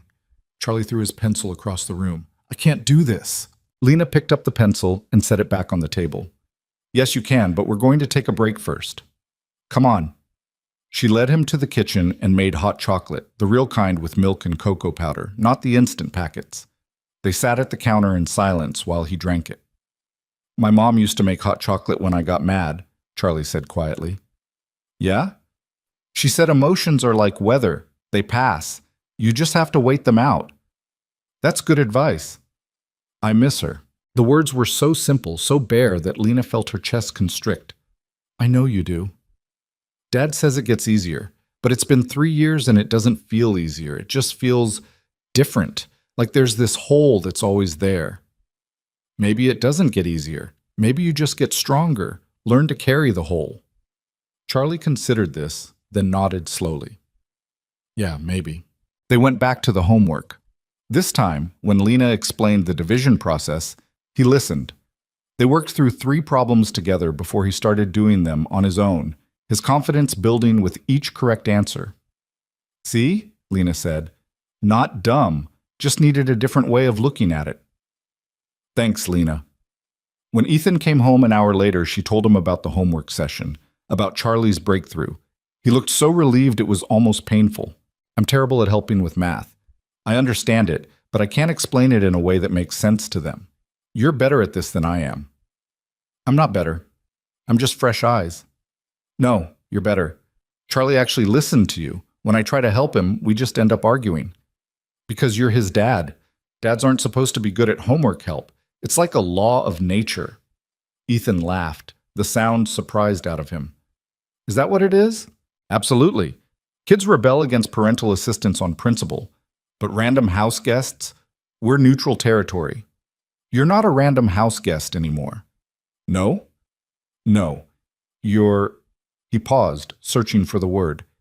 You're part of this. Part of us. Tuesday came too fast.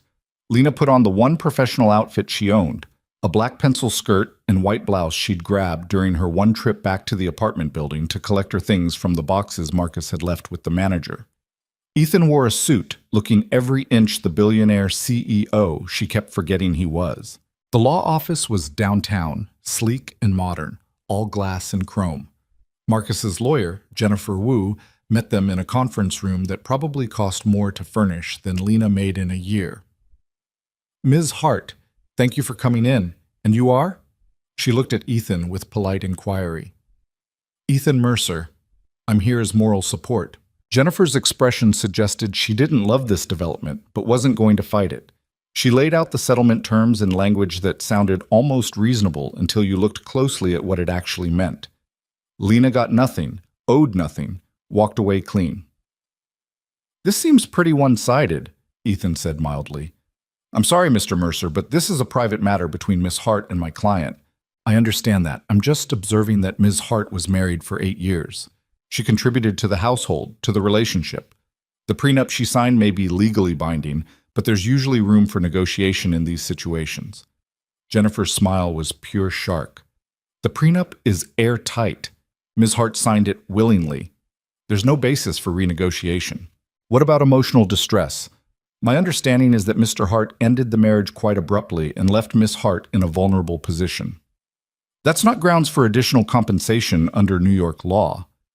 They went back and forth like this for 20 minutes, Ethan asking questions in that calm, relentless way he probably used in business negotiations, Jennifer deflecting with legal jargon. Lena sat there feeling like a spectator at her own life. Finally, Jennifer turned to her directly. Ms. Hart, do you have any questions about the agreement? Lena looked at the papers in front of her. The dissolution of her marriage reduced to 12 pages of single-spaced text. What happens if I don't sign? Then we proceed to court, which will be expensive and time-consuming for both parties. The outcome will be the same. The prenup is enforceable. You'll just waste time and money fighting the inevitable. But I could fight it. You could try, but without legal representation, you'd be at a severe disadvantage. And frankly, there's nothing to fight for. The prenup is clear. Ethan leaned forward. Ms. Hart would like to take these documents to review with her own counsel. She'll be in touch with a response within 30 days. Jennifer's expression suggested this was not the smooth signing she'd anticipated. Of course, but I should mention that my client is eager to finalize this matter and move on with his life. I'm sure he is, Lena said, finding her voice. He seemed pretty eager about that when he threw me out with nowhere to go. Ms. Hart, I understand you're emotional. I'm not emotional. I'm angry. There's a difference. In the elevator going down, Lena felt like she might throw up. Did I just make this worse? She asked. No, you stood up for yourself. That's never a bad thing. But she's right. I can't afford to fight this. And even if I could, the prenup means I'd lose anyway. Maybe. But you don't have to make it easy for him. You don't have to just roll over and sign whatever he puts in front of you. They drove back in silence.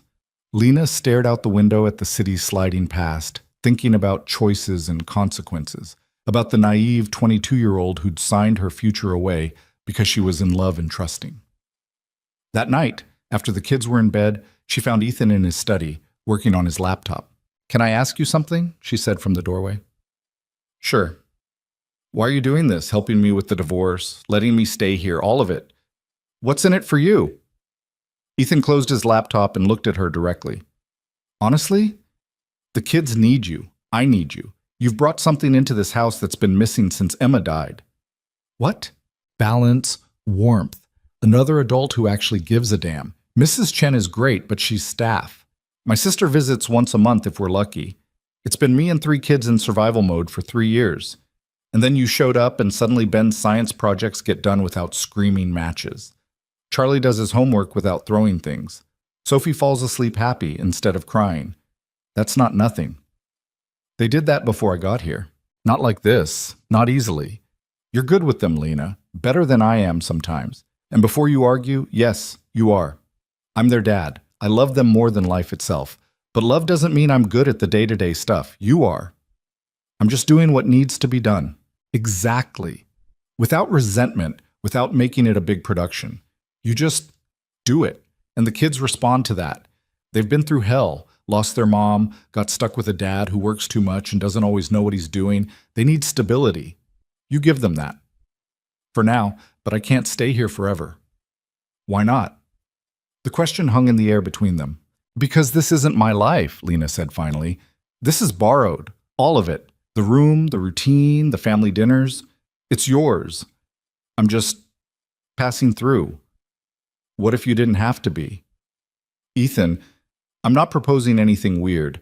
I'm just saying that this arrangement, it's working for all of us.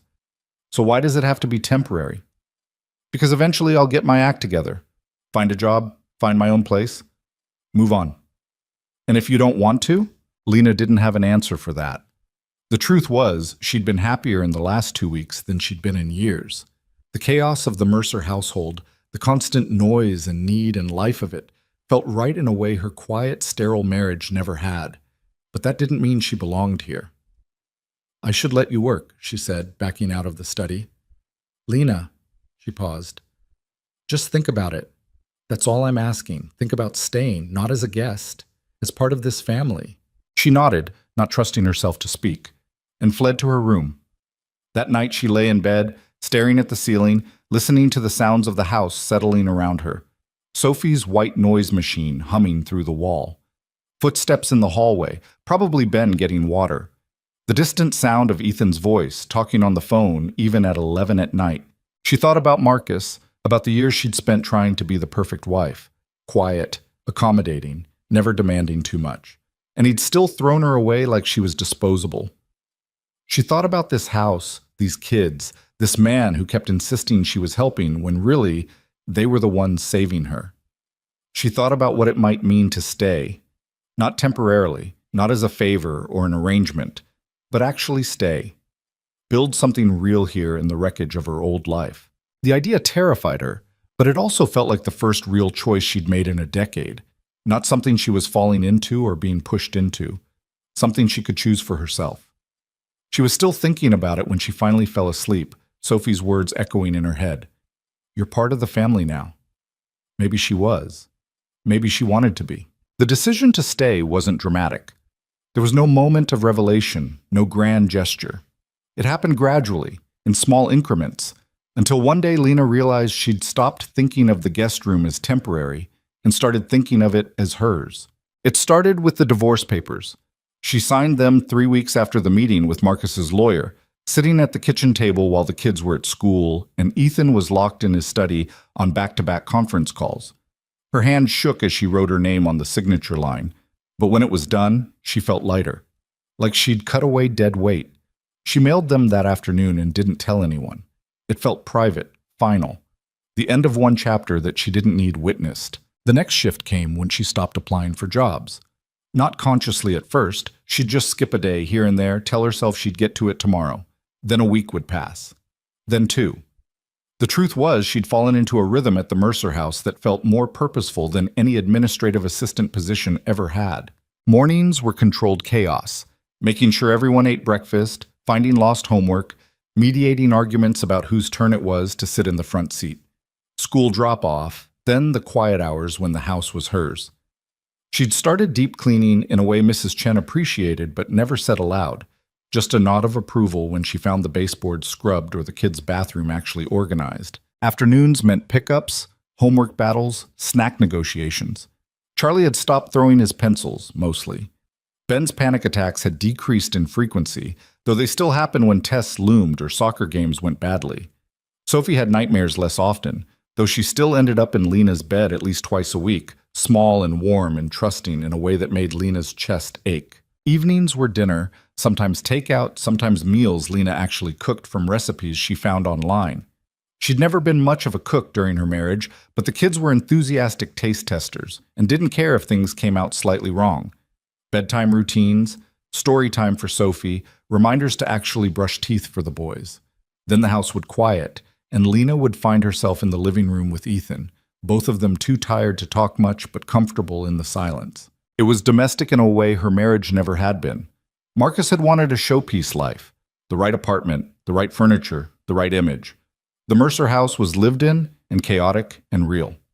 6 weeks in, Ethan's sister Kate showed up unannounced on a Saturday morning, letting herself in with a key and calling out hellos as she dragged a suitcase through the front door. "Surprise! I'm between apartments and thought I'd crash here for a few days. Hope that's... Oh."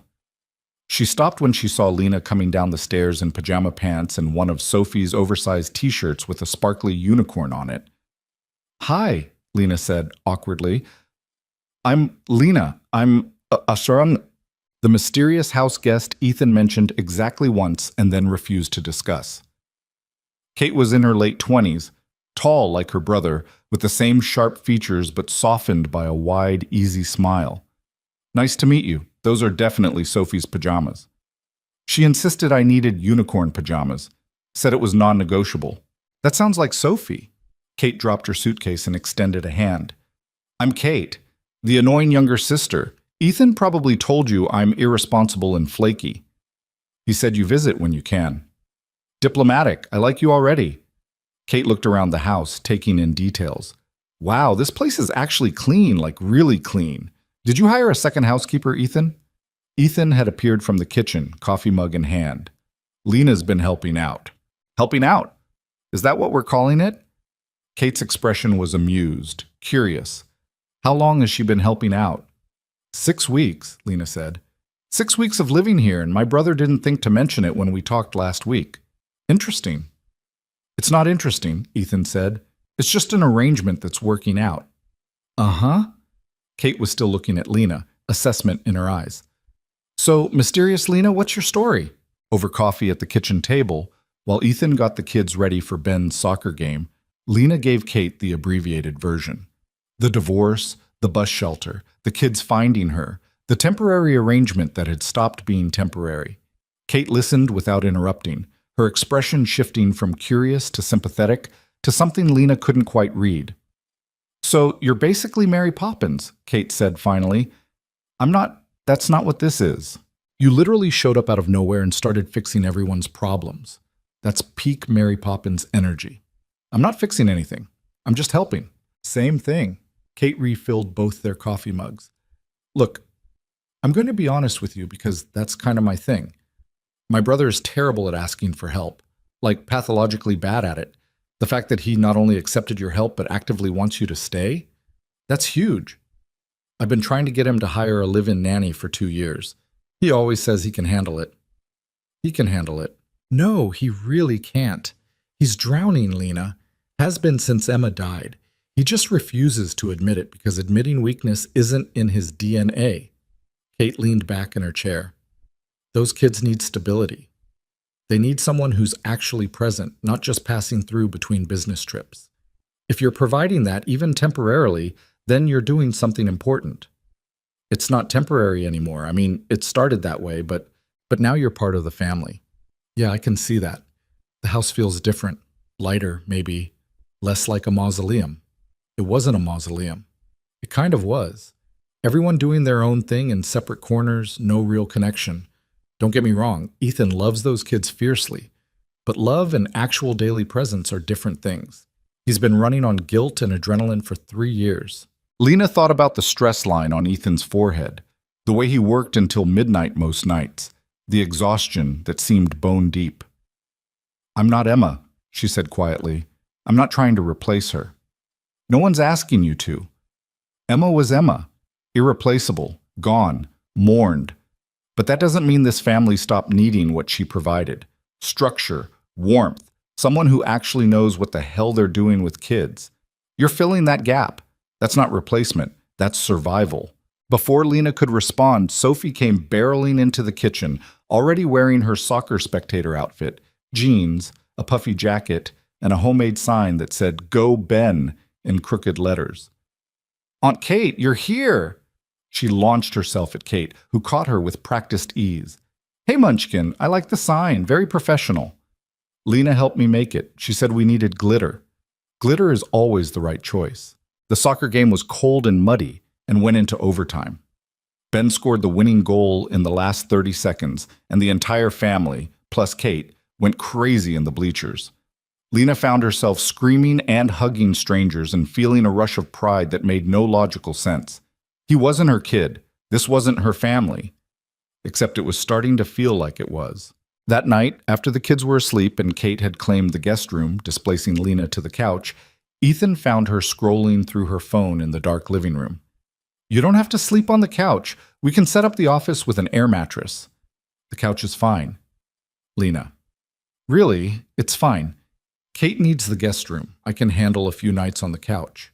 Ethan sat down on the other end of the sofa. "Kate cornered me during the game, asked a lot of questions about you." "What did you tell her?" "That you're helping with the kids, that it's working out." "That's it? What else is there to say?"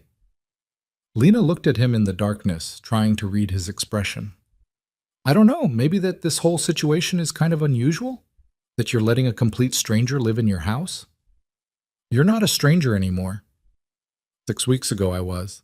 6 weeks ago you were someone who needed help. Now you're someone who's helping.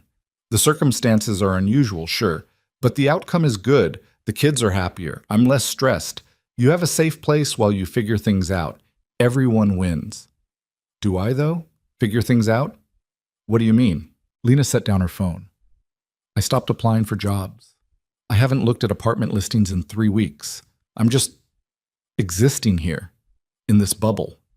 And part of me knows that's not sustainable, that eventually I'll have to rejoin the real world and build an actual life. But another part of me doesn't want to. Is that pathetic? It's human. It's avoidance. I'm avoiding dealing with my actual problems by hiding in your guest room and playing house with your kids. You're not playing house. You're actually living. There's a difference. Is there? Ethan shifted, turning to face her more fully. When Emma died, everyone told me I needed to get back to normal as fast as possible. Back to work, back to routines, back to pretending everything was fine. And I tried. I really did. But normal didn't exist anymore. The life I had, the person I was, that was all tied up with Emma. Without her, I didn't know who I was supposed to be. What did you do? I gave myself permission to not know, to just exist in the uncertainty for a while, to let the kids be sad and scared and angry without trying to fix it immediately. And slowly, we found a new normal, not the old one, something different, maybe not better, but livable. How long did that take? I'll let you know when we get there. Lena laughed despite herself. So your advice is to just keep existing in limbo?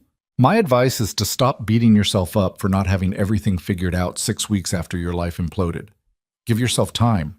The answers will come. What if they don't? Then you figure it out as you go, same as the rest of us. They sat in comfortable silence for a while. Outside, the streetlights cast orange shadows through the windows. A car drove past, its headlights briefly illuminating the room. Can I ask you something? Lena said finally. Sure. That night you found me. Why did you stop? You could have just kept walking, called 911 maybe, and kept going, but you stopped and you brought me here. Why? Ethan was quiet for a long moment. I told you about the security guard, the one who sat with me when I was falling apart. Yeah. What I didn't tell you was that I almost didn't make it through that night. I was sitting in that parking garage seriously considering just ending it. The pain of losing Emma, the responsibility of 3 grieving kids, the company demanding my attention, it all felt like too much. Like I was drowning and no one could save me. Lena's breath caught. Ethan, that security guard, he saved my life just by staying, by refusing to let me be alone in that moment. And I remember thinking, if I ever get the chance to do that for someone else, I will. I'll pay it forward. He looked at her. So when my kids pointed out a woman freezing to death in a bus shelter, and my first instinct was to walk past because it wasn't my problem, I heard Emma's voice in my head, heard her saying, Ethan Mercer, don't you dare walk past someone who needs help. So I didn't. I'm glad you didn't. Me too. The next morning, Kate made pancakes while Lena supervised, catching up on family gossip and asking pointed questions about Lena's plans for the future. "Have you thought about going back to school?" Kate asked, flipping a pancake with more enthusiasm than skill. "School for what?" "I don't know. Whatever interests you. You said you did administrative work before, but did you actually like it?" Lena considered the question. "No, I was good at it, but I didn't like it. It was just a job." "So do something else, something that actually matters to you." "I don't know what that would be." "Then figure it out. You're what, 30? Yeah. That's nothing. You have decades to build a whole new career." Emma didn't start med school until she was 28. Ethan didn't launch his company until he was almost 30. You're not behind. You're just starting a different chapter. Sophie wandered in, still in her pajamas, and climbed onto Lena's lap like it was the most natural thing in the world. "Are you making pancakes, Aunt Kate?" "Attempting to. No promises on quality." "Lena's pancakes are better." "Thanks for the vote of confidence, Munchkin." After breakfast, while Kate and Ethan took the kids to the park, Lena found herself alone in the quiet house again.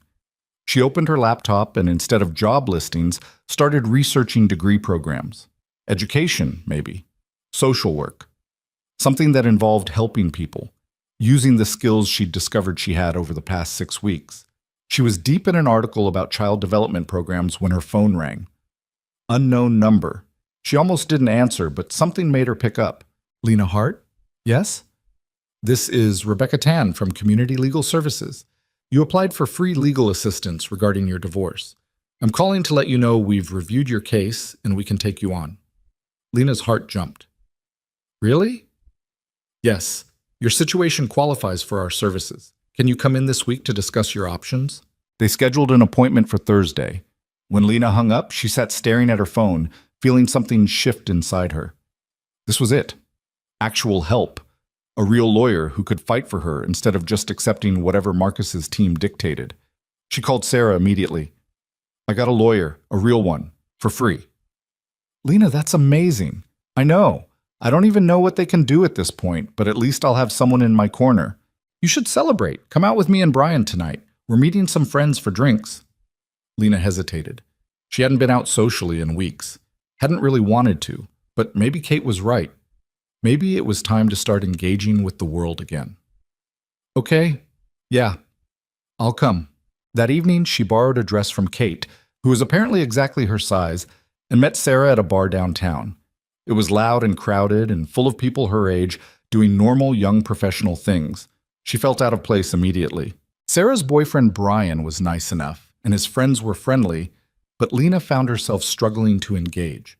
They talked about their jobs, their apartments, weekend plans, and all of it felt foreign, like she was watching their lives from behind glass. "You okay?" Sarah asked when Lena came back from the bathroom. "Yeah, just tired. You've been quiet all night.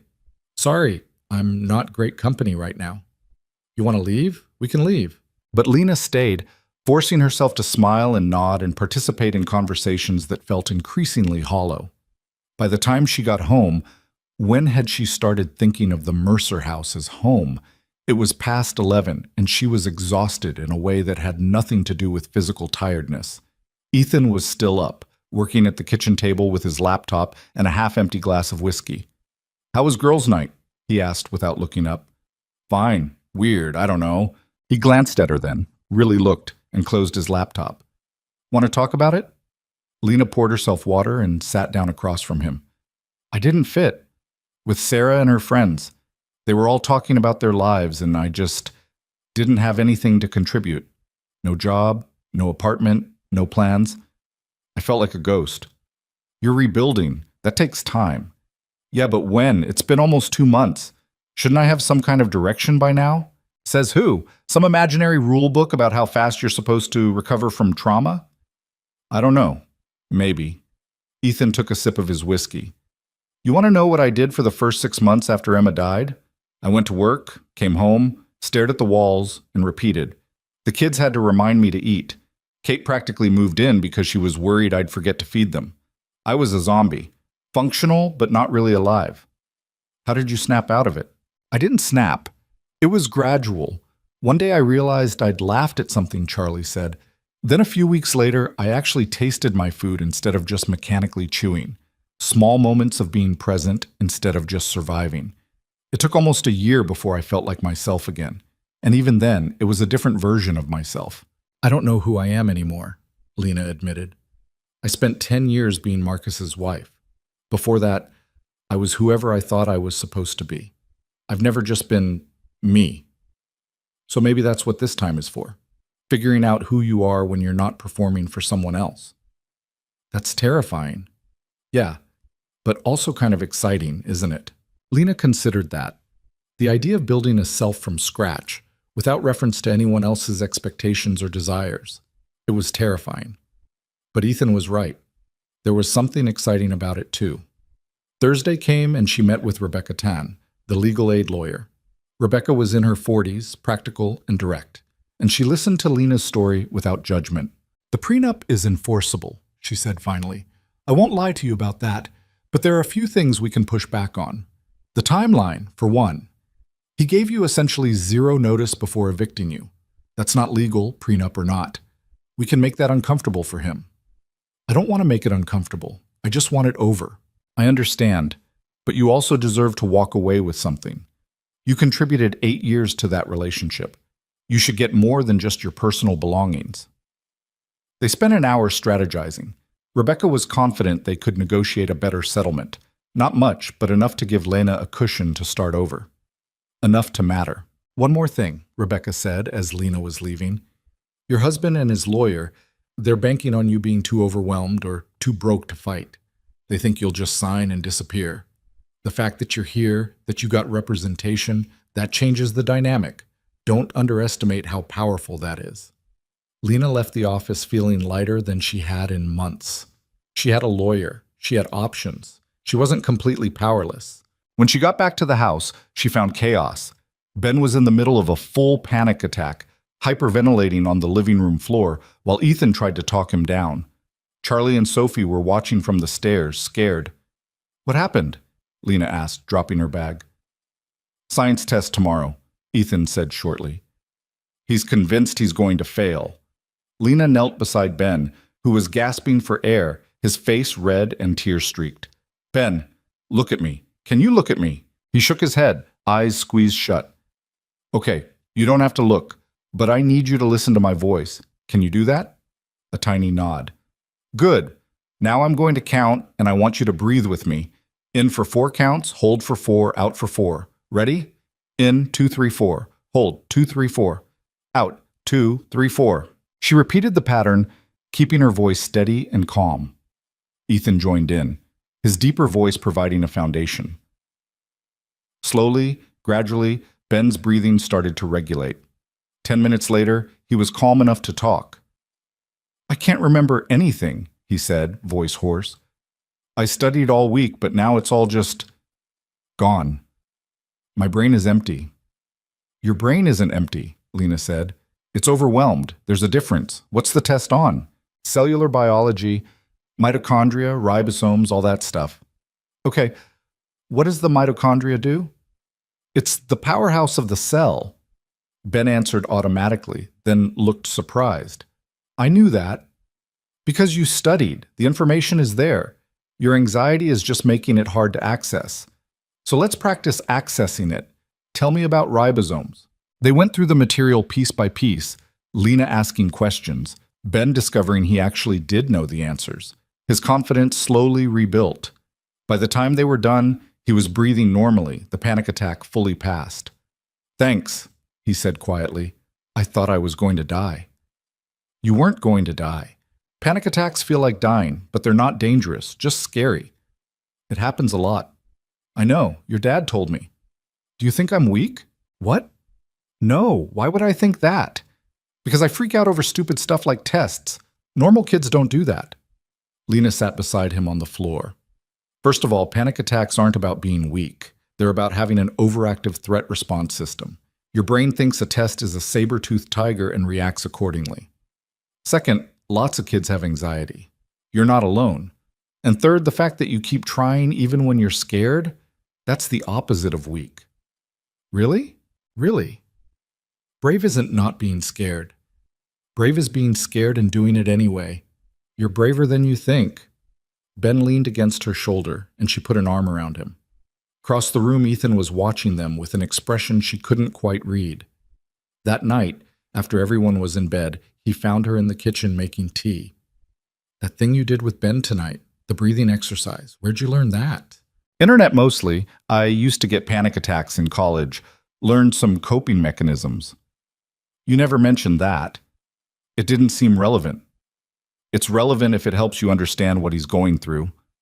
Lena poured hot water over her tea bag. I'm not trying to overstep. With the kids. If I am, tell me. You're not overstepping. He paused, searching for words. You're exactly what they need, what we need. Ethan, I mean it.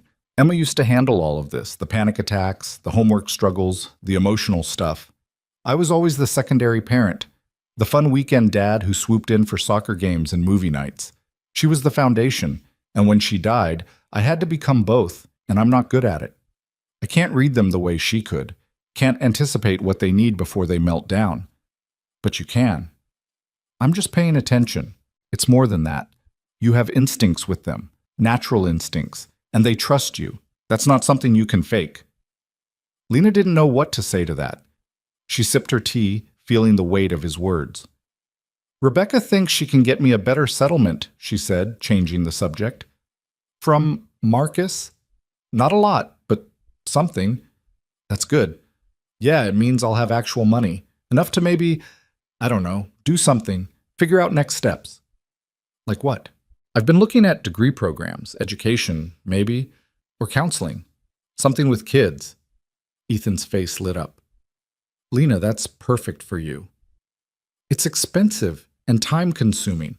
I'd need to work while going to school, which means I couldn't help here as much.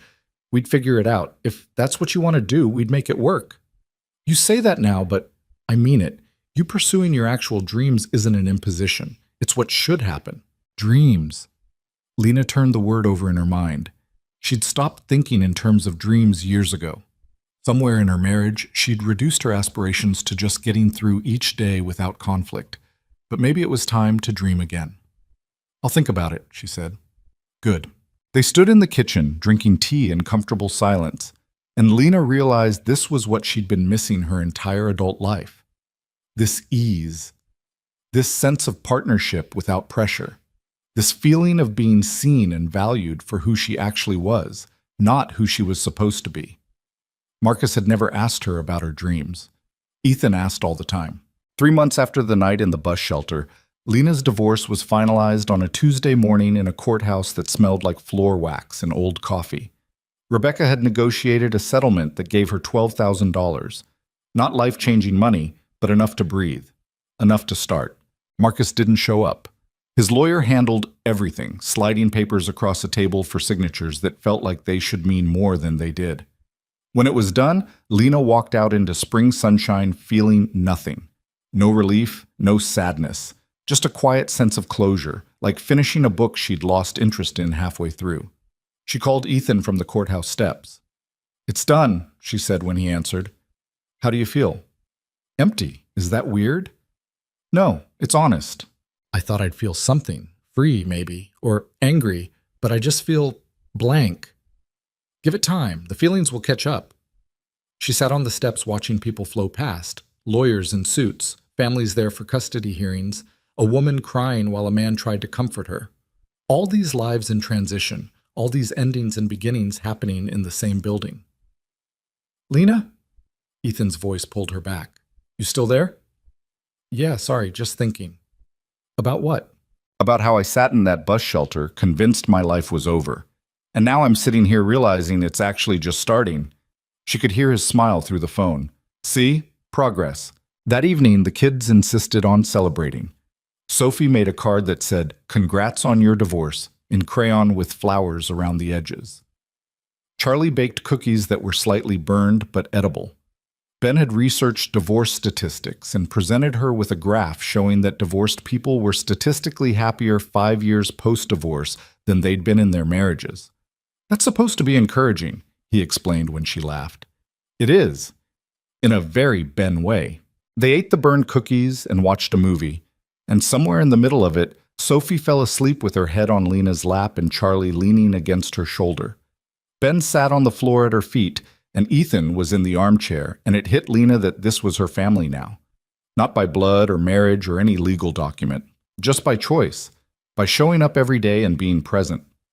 2 weeks later, Ethan came home early on a Friday with news that shifted everything. "I need to talk to everyone," he said, gathering the kids in the living room. Lena started to leave, give them privacy, but he gestured for her to stay. "You too. This affects all of us." The kid settled on the couch, immediately picking up on the seriousness in his tone. Sophie climbed into Lena's lap without thinking about it, a habit she'd developed over the months. "So," Ethan began, then stopped, ran a hand through his hair, started again. "The company's been doing really well, better than expected actually, and we've gotten an offer from a firm in Seattle. They want to partner with us on a major project. It's a huge opportunity, but it would require me to be out there for at least a year, maybe longer. Possibly relocate." Silence. Then Ben asked the question they were all thinking. "Would we have to move?" "That's what I need to talk to you guys about. We have options. I could commute back and forth, but that would mean I'm gone a lot. Like, really gone. Most of the week. Or we could all move to Seattle. New city, new schools, fresh start."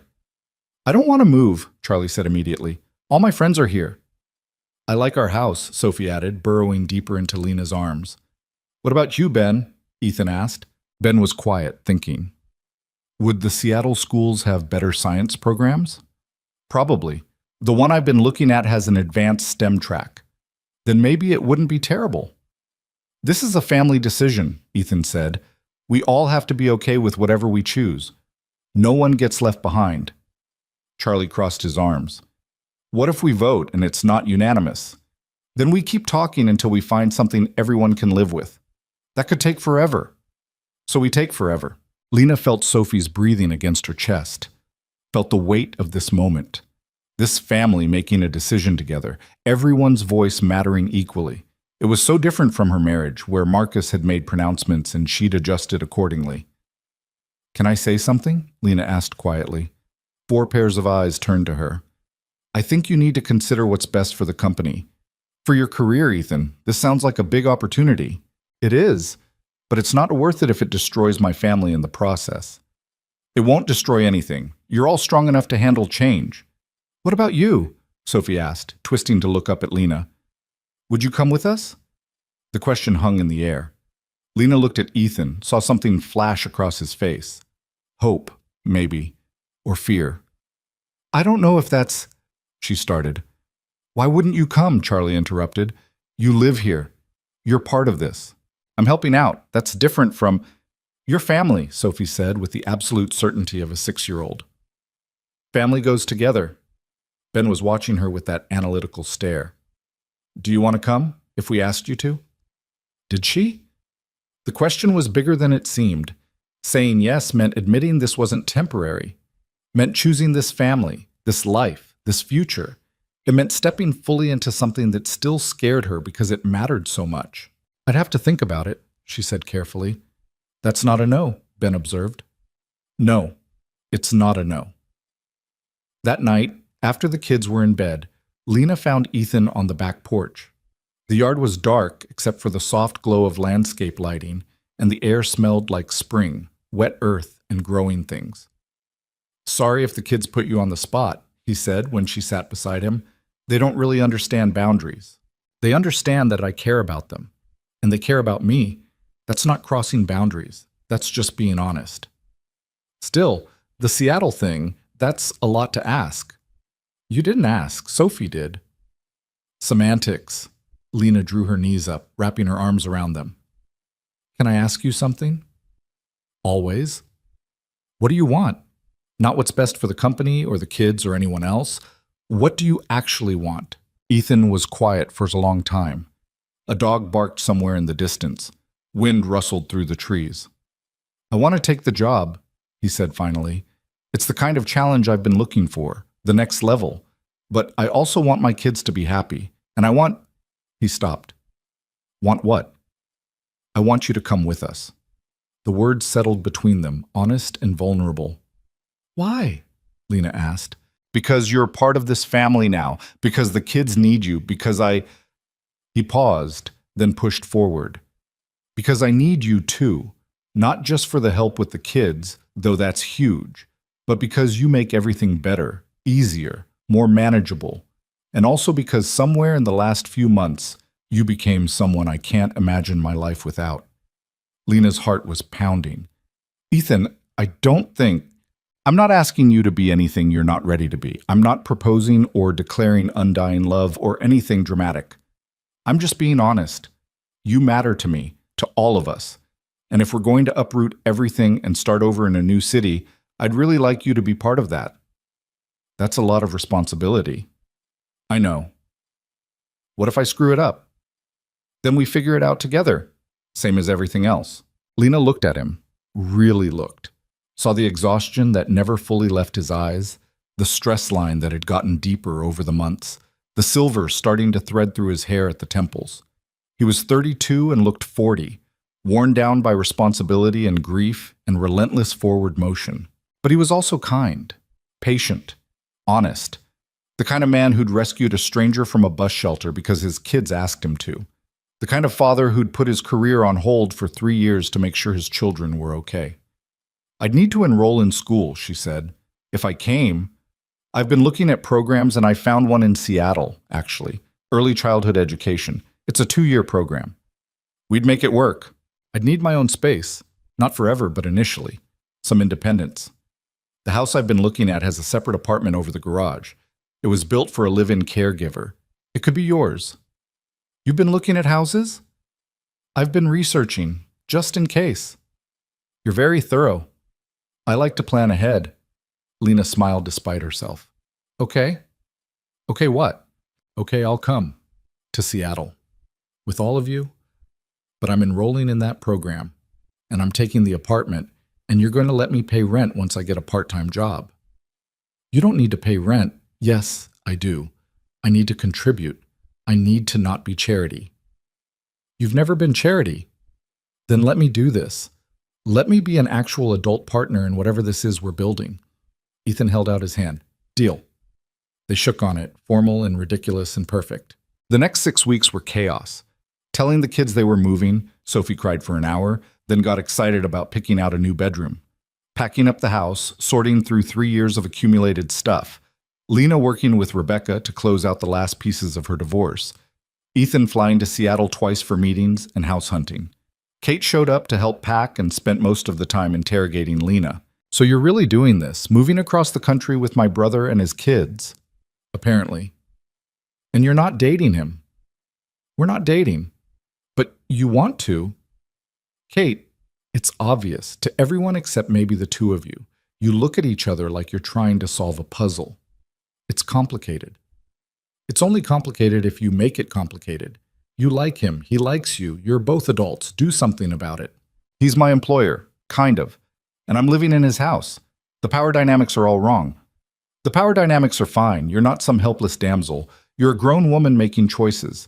If you want to date him, date him. If you don't, don't. But stop pretending it's not an option.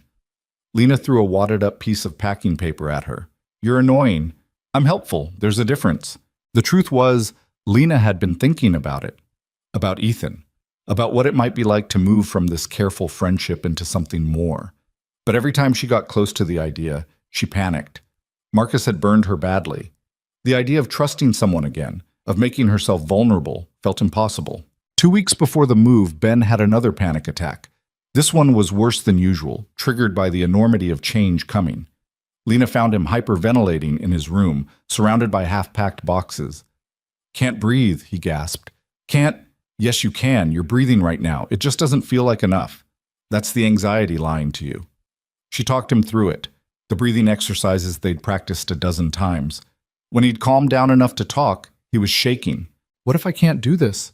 What if I can't handle a new school, new people, everything being different? Then we'll figure it out. You won't be alone, Ben. You'll have your dad, your brothers and sister, me. We're all going together. But what if you leave? What if you decide this is too hard and you leave? The fear in his voice broke her heart. I'm not leaving. How do you know? Because I choose not to. Every day I choose to be here, to be part of this family. That's not going to change just because we're in a different city. Promise? I promise. He hugged her then, fierce and desperate, and Lena realized the weight of what she'd taken on. These kids had already lost one mother. They were terrified of losing another person who mattered. She couldn't mess this up, couldn't let them down. The night before the move, the house empty except for suitcases and air mattresses. They ordered pizza and ate it sitting on the living room floor. "This is the last pizza in this house," Sophie said solemnly. "There will be pizza in Seattle," Charlie pointed out, "but it won't be the same pizza." "Actually, it will probably be better. Seattle has really good pizza." "How do you know?" "I Googled it." They dissolved into an argument about pizza quality metrics, while Ethan and Lena cleaned up paper plates and napkins. "You ready for this?" he asked quietly. "Terrified." "You?" "Same, but good terrified. Like standing at the top of a roller coaster."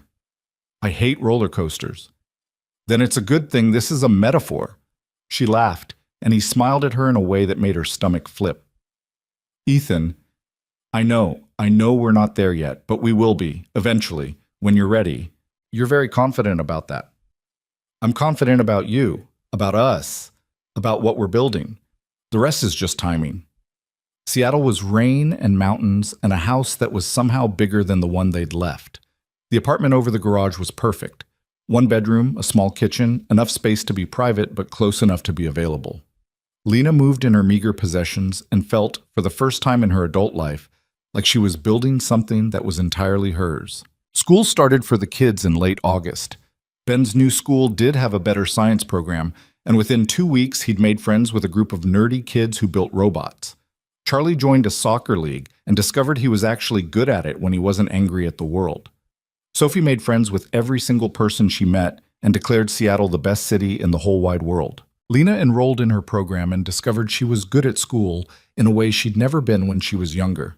Maybe because this time she'd chosen it. This time it mattered. She got a part-time job at an after-school program, working with kids from difficult backgrounds. It was hard and heartbreaking and fulfilling in a way her administrative work had never been. Every day she came home exhausted and energized at once. Ethan's project was consuming but exciting. He worked long hours but somehow also managed to be more present than he'd been in New York. Maybe because the fresh start had given him permission to restructure everything, to build a life that actually worked instead of just surviving. 3 months into Seattle, on a Friday night when the kids were at a sleepover, Ethan knocked on Lena's apartment door with takeout from the Thai place they'd discovered. "Thought you might be hungry," he said. "I'm always hungry after work on Fridays."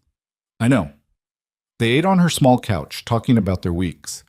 He told her about a breakthrough at work. She told him about a kid in her program who'd finally opened up after weeks of silence. Easy conversation, comfortable silences. The kind of companionship Lena had never had with Marcus. "Can I ask you something?" Ethan said when they'd finished eating. "You know you can. Are you happy, here I mean, in Seattle, with all of this?" Lena thought about it, really thought. "Yeah, I am.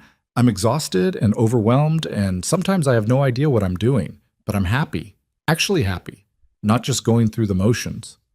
"Good, that's good. What about you?" "Happier than I've been in years. The work is challenging, but in a good way. The kids are thriving, and I get to see you every day, which is—" He stopped, then continued, "which matters more than it probably should. Ethan, I know we agreed to take things slow, and I'm not trying to rush you, but I think you should know that I'm falling in love with you. Have been for months, probably, and I'm okay waiting until you catch up, but I needed you to know." Lena's heart was pounding so hard she could hear it. "I'm scared." "I know. Marcus really did a number on me, made me feel like I wasn't enough, like I was broken." "You're not broken. You're rebuilding. There's a difference." "What if I can't do this? Can't be what you need?" "You already are what I need, just by being here, by showing up every day for me and the kids, by being exactly who you are. I don't know how to do this, how to be in a relationship that's actually healthy. Neither do I. Emma and I were good together, but it wasn't perfect. No relationship is. We just have to figure it out as we go." Lena looked at him, really looked, saw the hope in his eyes, the vulnerability he was offering. This man who'd saved her life in more ways than one. who'd given her space to heal and grow and become herself. "I'm falling in love with you too," she said quietly. "I think I have been for a while. I've just been too scared to admit it." "You're not scared now?" "I'm terrified, but I'm doing it anyway." "That's very brave of you." "Someone once told me that brave isn't not being scared. Brave is being scared and doing it anyway." Ethan smiled. "Sounds like a smart person. The smartest." He reached for her hand, tentative, giving her space to pull away. She didn't. She laced her fingers through his and felt something settle in her chest, something that felt like coming home. They sat like that for a long time, holding hands, not talking. Outside, rain pattered against the windows.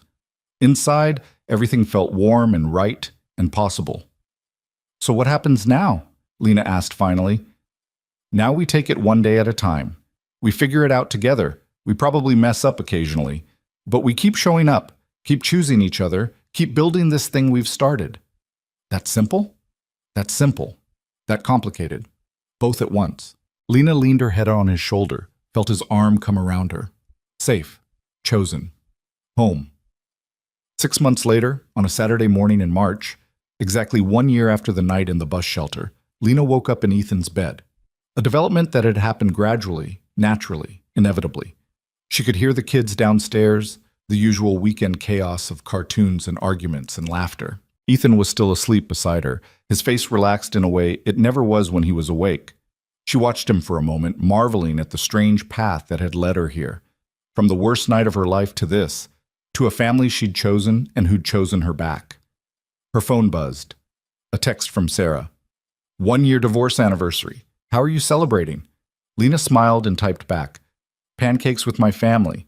Then maybe the zoo. Your family, I love that. Me too." She got up, pulled on one of Ethan's t-shirts and her pajama pants, and headed downstairs. Sophie was already at the counter with ingredients spread out. "We're making celebration pancakes," she announced, "because it's been exactly 1 year since Daddy found you and brought you home." "You remembered that?"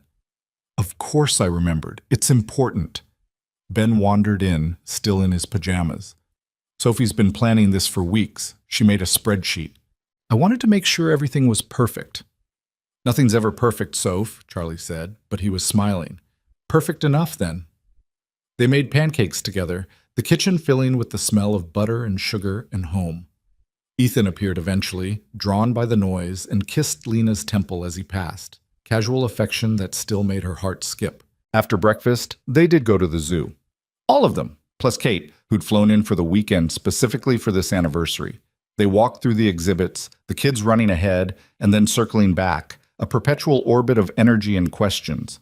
At the penguin exhibit, Sophie grabbed Lena's hand. "Are you glad Daddy found you?" she asked. "Every single day." "Good. Because we're glad too. You're the best thing that ever happened to us. Except for Dad. And except for each other.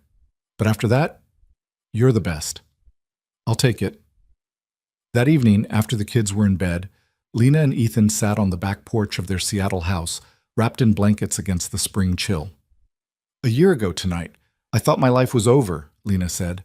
"I was sitting in that bus shelter convinced I had nothing left, that I was worthless. And now? Now I know that sometimes the worst thing that ever happens to you is actually the beginning of everything you were meant to become." She paused. "That's cheesy. Sorry." "It's true, though. Emma dying was the worst thing that ever happened to me, but it also forced me to rebuild, to become a different kind of father, a different kind of person, not better or worse than before, just different, more present." "Do you still miss her?" "Every day. But it doesn't hurt the way it used to, and I've learned that you can grieve someone and still build a new life. The two aren't mutually exclusive." "I don't miss Marcus," Lena admitted. "Is that terrible?" "It's honest. You're allowed to not miss someone who treated you badly." "I miss who I thought he was, who I thought we were, but the real him, the guy who threw me out with nowhere to go? No, I don't miss that person at all." "Good." They sat in comfortable silence, watching the lights of Seattle spread out below them. "I've been thinking about something," Ethan said eventually. "Yeah?" "The kids have been asking when you're going to officially move into the main house. Sophie wants to give you her room and take the smaller one. Ben thinks you should have the office converted into a bedroom suite. Charlie suggested we just add an extension." And what do you think? I think they're right. The apartment over the garage made sense when we were all figuring things out. But we're past that now. You're not a guest or a nanny or anything temporary. You're family. You should live with us. Actually, with us. That's a big step. It is, but we're ready for it. If you are. Lena thought about the apartment, her first space that had been entirely hers. It had been important, necessary, a place to retreat and remember who she was outside of everyone else's needs. But she didn't need that anymore. She'd found herself, built a life that was hers, not in spite of this family, but because of them. Okay, she said, let's do it. Yeah? Yeah, but I'm not taking Sophie's room. We'll figure out something else. Ethan pulled her closer, and she settled against him, feeling his heartbeat steady against her ear. I love you, he said. Not for the first time. They'd been saying it for months now, but it still made her chest warm. I love you too. Think we're going to make it long term? I think we're going to try, and trying is all anyone can really do. Above them, stars were starting to appear in the darkening sky. Inside the house, she could hear one of the kids moving around, probably Ben, getting water, her family, her home, her life built from the ashes of the old one. A year ago, she'd been sitting in a bus shelter with nothing. No home, no hope, no future she could imagine. Now she had everything that mattered. Not because someone had rescued her, though Ethan and his kids had certainly done that, but because she'd chosen to accept the help, chosen to stay, chosen to rebuild, chosen to believe she was worth more than Marcus had told her she was. The woman she'd been in that bus shelter had thought her inability to have biological children made her worthless. The woman she was now knew better, knew that family wasn't about biology or legal documents. It was about showing up, about choosing each other, about building something together out of broken pieces. She thought about all the nights she'd lain awake in her marriage, trying to be smaller, quieter, less demanding, trying to be perfect so Marcus wouldn't leave. Now she was loud and messy and imperfect, and Ethan loved her anyway. The kids loved her anyway. Not despite her flaws, but including them. All of her, the broken parts, and the healing parts, and the parts still figuring themselves out. What are you thinking about? Ethan asked. About how I used to think being broken meant I wasn't enough. And now I know that being broken just means I'm human. We're all broken. We're all rebuilding. That's just life. Deep thoughts for a Saturday night. It's been a year. I'm allowed deep thoughts. Fair enough. They sat until the cold drove them inside, then curled up on the couch while a movie played that neither of them really watched. Just existing together, just being. And Lena thought about the security guard who'd sat with Ethan in his darkest moment. About how one person choosing to stay could change everything. About how she'd been on both sides of that equation now, the person who needed saving and the person who helped save someone else. Life wasn't neat. It didn't resolve in clean chapters with perfect endings. There would be more struggles ahead. Ben's anxiety, Charlie's anger, Sophie's nightmares, her own insecurities and fears, Ethan's workload and stress, the normal chaos of life with 3 kids and 2 adults trying their best, but they'd face it together. That was the point. Not perfection, but partnership. Not having all the answers, but being willing to figure them out. 1 year ago, Lena Hart had sat in a bus shelter convinced she was disposable, that her worth was measured in fertility and compliance and making herself small enough to not be a burden. Now she knew better, knew that her worth was inherent, that she deserved to take up space, to have dreams, to be loved for who she actually was. It had taken losing everything to figure that out. Had taken 3 kids pointing at a stranger in the snow and insisting their father help. Had taken a man brave enough to stop, to offer shelter, to see her as a person worth saving. But mostly, it had taken her. Her choice to accept help. Her choice to stay. Her choice to rebuild instead of giving up. That was the real story. Not the rescue, but what came after. The slow, hard work of becoming whole again. Of learning to trust, to hope, to love without fear. She wasn't there yet. Maybe she never would be fully healed. But she was trying. And in the trying, she'd found something she never expected. She'd found home. Not a place, though the Seattle house was beautiful. Not a relationship, though what she and Ethan were building mattered more than she could articulate. But home in the truest sense. a feeling of belonging, of being exactly where she was supposed to be, with people who wanted her there. And that, Lena thought as Ethan's breathing evened out in sleep beside her, was worth every terrible moment that had led her here. Worth the cold, worth the fear, worth sitting in that bus shelter thinking her life was over, because it hadn't been over, it had just been beginning.